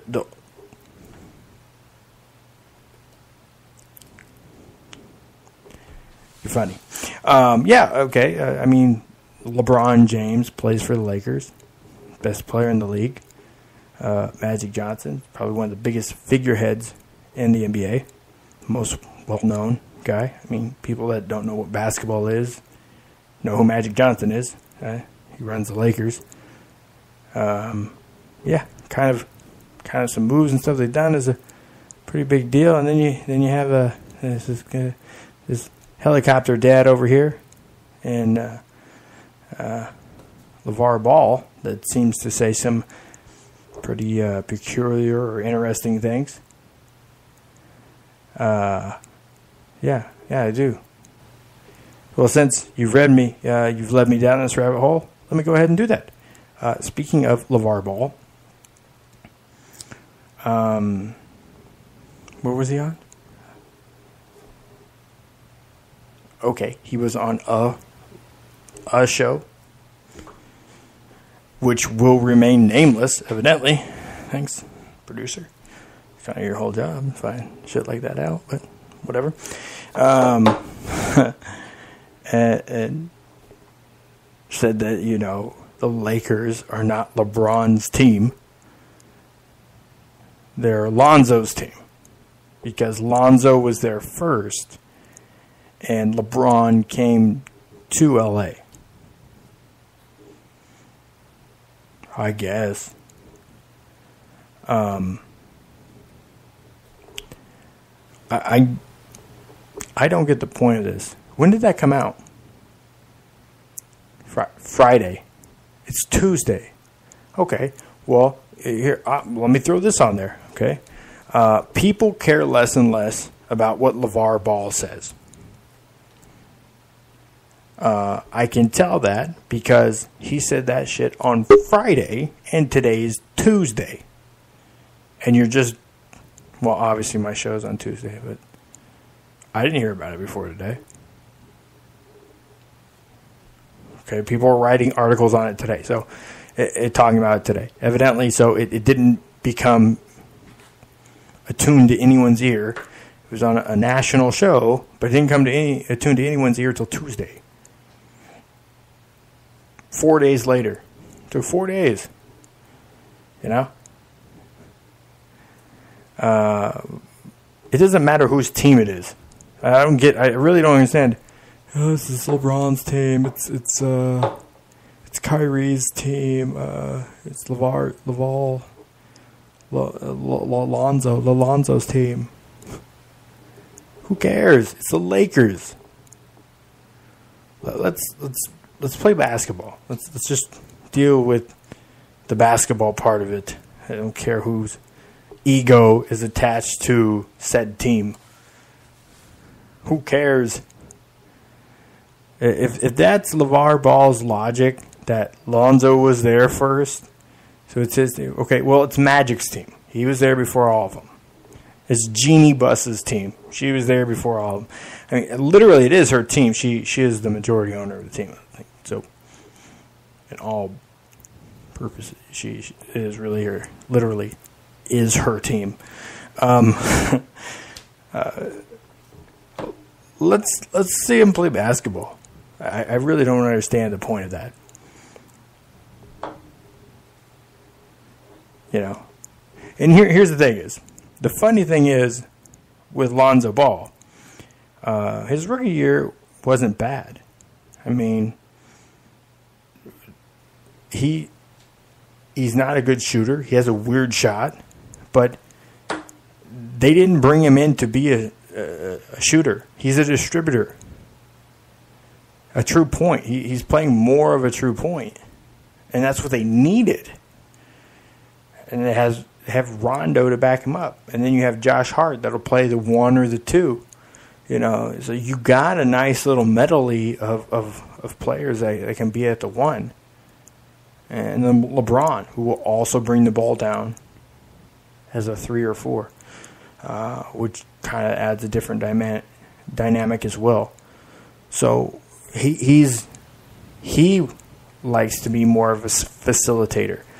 So if you got one guy that's a distributor and one guy is a facilitator, so that's 2 out of 5 people that are moving the ball. That means ball movement. You see where I'm going with this? The coach's whole dynamic is based on ball movement, on making the offense fluid. You know? The ball movement opens up for shots. Moving the ball around and setting screens opens up the floor.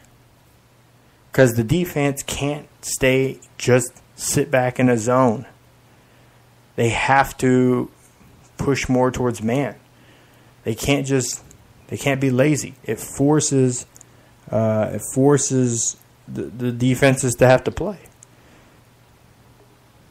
And that also means more one-on-one ISO opportunities. You know? And it will wreak havoc. I mean, we saw with Houston. Houston came within a few terrible James Harden shots and not showing up like he should in the playoffs from beating the team that some have deemed the dynasty of our lifetime. I don't really buy into that, but and the Warriors. So obviously they're not invincible, They almost lost to Houston, who, by the way, Houston is remarkably worse this year. Losing the guys that they have, particularly Trevor Ariza, who's a damn good defender, and he's a sizable body to put out there. An okay shooter as well. And pick up Melo, who I don't know if he could spell defense. He probably can, but I'm not betting money on it. I don't know what the odds are, 100 to 1 that he understands defense. I'm sure he's heard about it, but it's not something he's practicing. It's not really his thing. He's pretty much get the ball and shoot. So that's kind of been his entire career. He's the entire reason he has never won a championship. Basically. Actually. And he will also probably likely be the reason that Houston doesn't win a title. Yeah. More so than James Harden not showing up in the postseason. He's just... He's an over-embellished role player. That's what he is. He doesn't want to come off the bench. He doesn't want to role play. He doesn't want to be a role player. But at the same time, he's not a good leader, because shoot isn't leading anybody into anything but maybe rebounds and turnovers. I don't know. Yeah, and again, like I said, like I told you guys in June, Carmelo Anthony is not going to get it. Is done as far as his contracts and stuff. I said he would be a mid-level minimum, $5 million or less. And what do you know, kids? 1 year, 2.4-ish, right around that, $2.4 million. So they are paying him $2.4 million. Again, large, and they had room. They could have went up to 5. I think they had 6.1 available for their mid-level minimum. So I said $5 million or less, and it's 2.4. It just really goes to show that there wasn't interest there. And just to show you, people really don't care to play with Melo and his ball hogging and BS. There was so much talk about when LeBron was, is he going to stay in Miami? Is he going to go to Cleveland? You know, oh, there's New York. He's always wanted to play with Melo.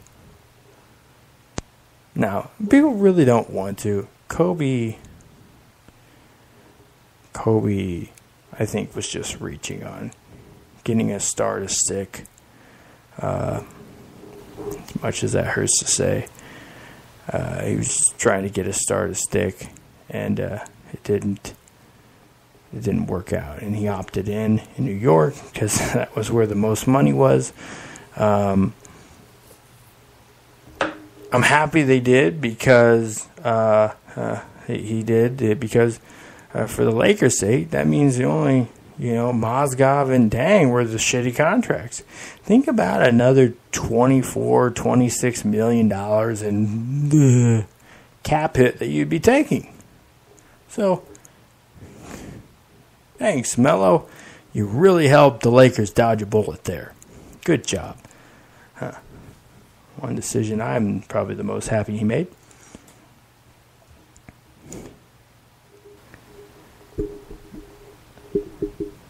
Yes. No, LeBron, I said when LeBron left Miami, his last year there at Miami when they lost, the last title they lost, I said he will end up in LA. He will end up a Laker. Go back. Like, these shows are literally all recorded. You can just go over to thechtonsports.com, upper left-hand corner, hit listen, and just scroll your ass down till you get to 4 years ago. Or blogtalkradio.com. Click on episodes and scroll your ass through there. They're literally all recorded. So you can call them BS on everything I say and go fact check it. So, because it's the Lakers. That's why. You asked me, so it doesn't sound like a weirdo reading it. Not reading it. What made you think he was? It's the Lakers. Yeah, I think he was destined to go to L.A. Most major basketball players in the last several decades, in one way or another, have ended up at the Lakers.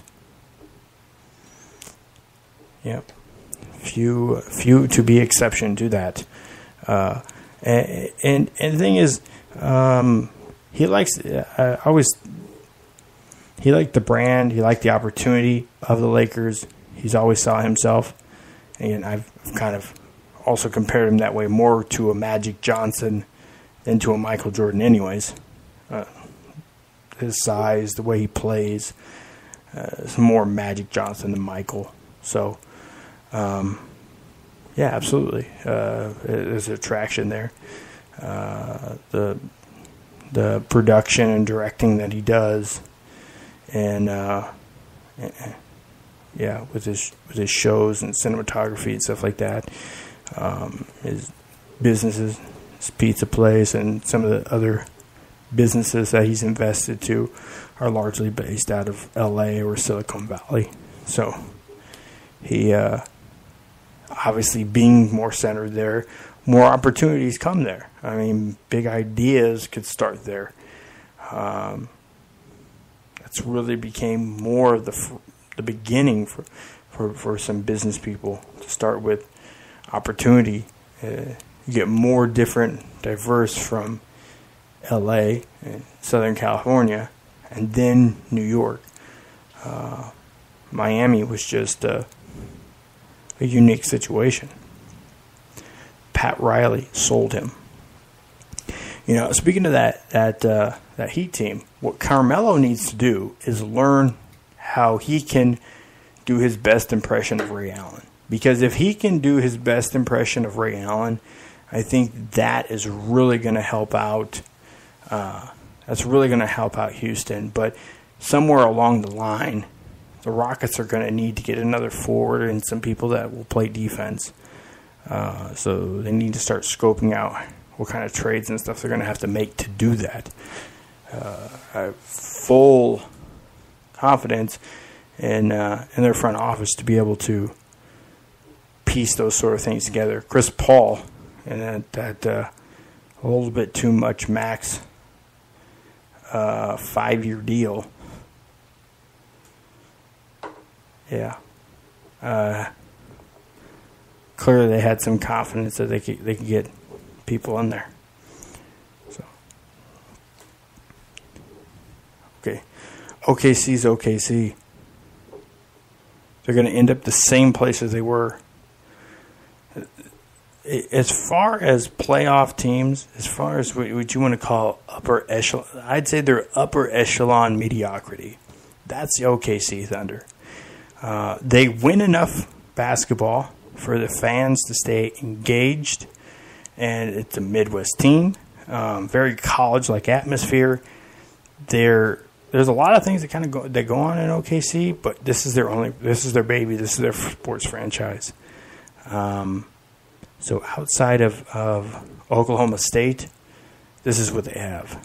So the fan base is very engaged. They have good attendance numbers. They have good viewership numbers. So they win enough to keep everybody engaged all the time. It's kind of, if you're a baseball fan, and they are very much a local market. There's not a lot of people that are looking to watch OKC nationally, even though Westbrook won MVP a couple years ago, and they were able to keep Paul George.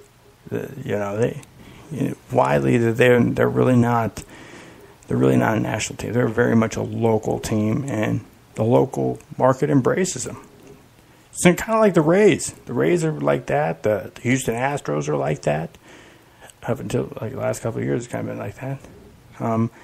There are not in major sports. There are not a lot of teams in most sports that are really translate to national or international. They just don't. But OKC does fine for their mark. They're not going to lose money. People aren't going to stop coming. They're upper echelon mediocrity. They're not good enough to win a title, but they're good enough to make it to make the club, some extra money in playoff revenue. So,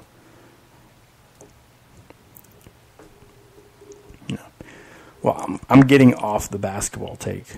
We got about 15 minutes left in the show. 15 minutes, okay. No tap on the shoulder. Hey, Matt, you're running along on the basketball segment. We got 15 minutes. Yeah.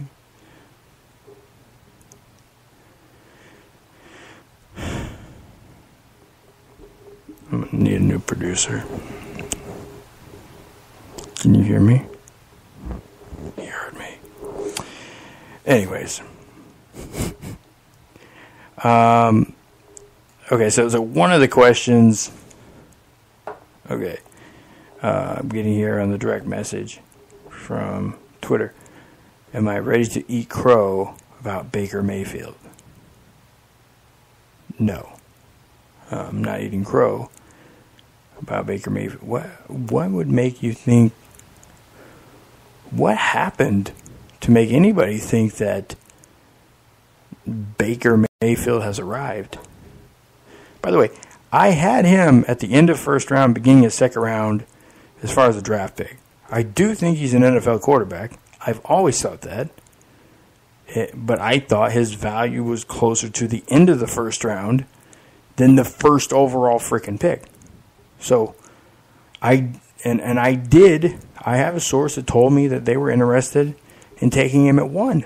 But again, that time of year is so crazy. You wouldn't believe the things that people say. If I would look like the biggest phoebe in the world if I just reported everything that I was told, that time of year. You have to sift through the information that you're given. I don't report everything. Let's take the Rays stadium location. 2.5 years. I sat on that for 2.5 years. I reported it on the actual location in November. Go back and check Twitter. I reported in November. The team didn't announce till February. I sat on it for 2.5 years. And I gave the exact location of where the stadium is going to be built, what streets in Ybor, where the parking's going to go, and then, pending some outcomes of some legal stuff, where they're going to be putting in condos and storefronts. It's been there since November. It's not news. But in February, local Tampa news thought they were breaking a story. Tampa has announced this. This is where it's going to go. Yeah. Don't credit me or tag me. It's free. It's on the house. It's on the house. But as far as Baker Mayfield, no, he's good. Like I said, my comp to him, not is his playing style or this is who he, is his embodiment. But when I watched him play, his mannerisms and some of the things he did just remind me of Brett Favre. That's who he reminded me of. And then to hear Dorsey say that on the day of the draft, why he picked him, that makes more sense. Now, I would have ran with that had Dorsey said that before, or somebody said Dorsey. This reminds him. See, I don't know. It would have seemed more legitimate. Where I don't get where people get these ideas. Okay, I didn't think he was a first overall pick talent. He's an NFL quarterback. All right. So I'll get on to the next question. I gotta get away from Twitter. Nuts. You nuts on Twitter.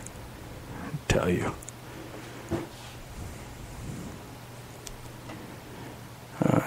What do you see for Nebraska football this season? Well, I see that Scott Frost is getting some of his stuff back.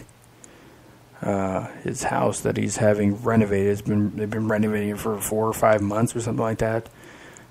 He had some stuff in the garage. The garage door wasn't locked. Some kids, literally 16, 17-year-old kids, went inside there, rummaged through his stuff, took a bunch of stuff.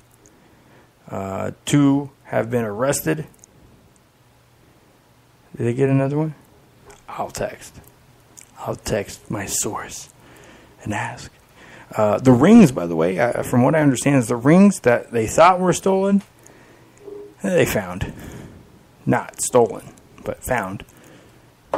Oops. Do you ever lose something and then blame somebody and you're like, oh, well, I found it. It was actually under the seat of my car. They didn't steal it from me. You leave your wallet and a pair of pants in the hamper. Bleh. My hamster ate my wallet in the hamper. And you're like, oh, shit. That shady guy that was at my house, that my friends of a friend's bring him, I think he took my wallet. You're like, fuck. Do I tell my friend that his friend's friend, I think he took my wallet? I mean, what do I do? Let me go do it. Oh, wait, here's my wallet. It's in the laundry. Yeah. Ever have that happen? Yeah, evidently it also happens to Scott Frost too. Well. At least it's not. It's something that was taken and could be recovered, and it wasn't like a natural gas main exploding underneath the house, like happened a few months ago. Not all that far from there, where he's going to be living, or his coaching staff also are going to be living too. So, looking at the silver lining, I guess.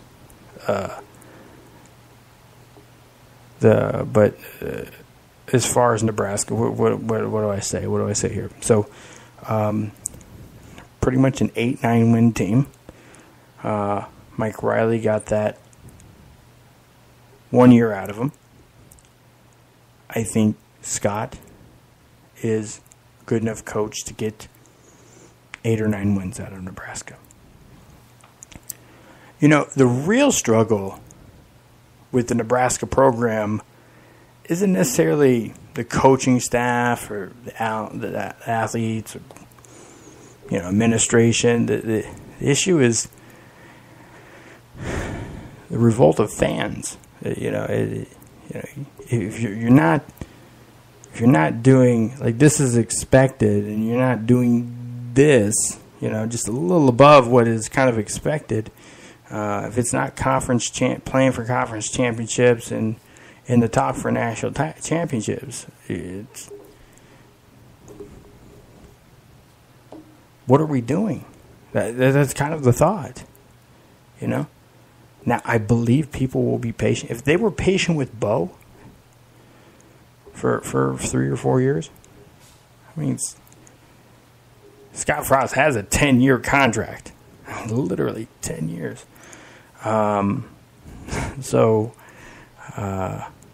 stop stealing his shit and break into his house and let the man work. He got some talent there, and he has people he can work with. He has a good staff. Yeah, I got 5 minutes. 5 minutes left in the show. So, maybe. Sometimes it cuts out. Don't cut me off early. So, anyways. As far as the quarterbacks, kid from last year, rookie from last year, Nathan Peterman, kid out of Pittsburgh. I had really high praises for him in January when I saw him and Rush. Rush is now the backup in Dallas to Dak Prescott. He played pretty well this preseason. But Nathan Peterman, he's starting to come into his own. Like I said, out of the guys I saw there, he's an NFL quality quarterback, and he had a rough start. He's kind of the situation where I think we need to do something about the statistic that they call an interception. I think we need to look at it in the same way that they look at hits, hits, infield ground, infield fly rule. Is an error. How did they reach first base? Is it just, or pitching? I mean, even the pitcher. Is it a pass ball? Is it a wild pitch? I mean, because we look at these stats like interception and completion percentage, and we assume that these have something to do, that this is the accuracy. That paints a picture of an accuracy of a quarterback. If you're on 3rd and long and you throw an interception deep, that's basically punting that's just a punt. It's a punt to play early. You saved your kicker's leg. That's really all it is. Because, that's really what it is. It really didn't kill the team or momentum. Shouldn't, because essentially it's a punt to play early. There's a lot of times where, what did the receiver do? Did they get... I'm seeing a lot of young guys don't understand how to get in and out of their routes, in and out of their breaks. What do you do when to break off a route? I mean, if you're going on a post route and the defender's in front of you because you cut behind him instead of in front of him, you just gave 2 steps back. So if you see that and you can tell your quarterback, hey, go deep, and you break the route off and go deep, you're probably going to be wide open. It takes time for guys to learn stuff like that. So it's going to be interesting. I like watching preseason more and more because I cover a lot more of the end of the year college football, so I have more interaction with these guys in their training process. Like literally when they're preparing to go to either one of these bowl games, like scouting games, or the combine, or workouts, or tryouts for teams, pro days, stuff like that. Because of that, I'm more interested in the preseason, because I'm getting an opportunity to see these guys work with teams. So it makes a big difference. Yeah. So because we don't have the time allotted on the show to get more in depth on any of this stuff, I will be doing a podcast, maybe on Facebook, maybe it's a video cast, a vlog. maybe I do a vlog this week on the NFL, kind of catch you up on some of that, because I did really want to get more into NFL content. So I will produce some more NFL content and put it up. For those of you that are looking for preseason schedule, head on over. For using Blog Talk Radio. Goodbye. Okay, so Blog Talk's done. That doesn't change me here on Facebook or over on Spreaker. See, this is why you got to go to Spreaker.com or go to your Play Store or App Store, download Spreaker, because on Blog Talk, I'm off. Nobody can hear me. It's not recording me anymore. But Spreaker is, and I'm still on Facebook. So,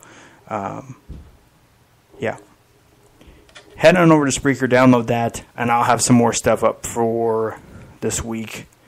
Some video blog or some more information on the NFL. Like I was saying, if you're looking for the schedule, you can go over there. I posted it up a couple days ago. The first full week of NFL preseason. All you're looking for the rest of preseason. So just remember, the more and more you get into preseason, the less, unless you may see your favorite player. So, but that's all for me this week. Thank you for tuning in on which one of the number of outlets we use. Be sure to tune in next week and this later this week, because again, I'm doing the video, the vlogging. I'm a vlogger. I'm going to vlog it. So, anyways, I'm out. Thanks, Facebook.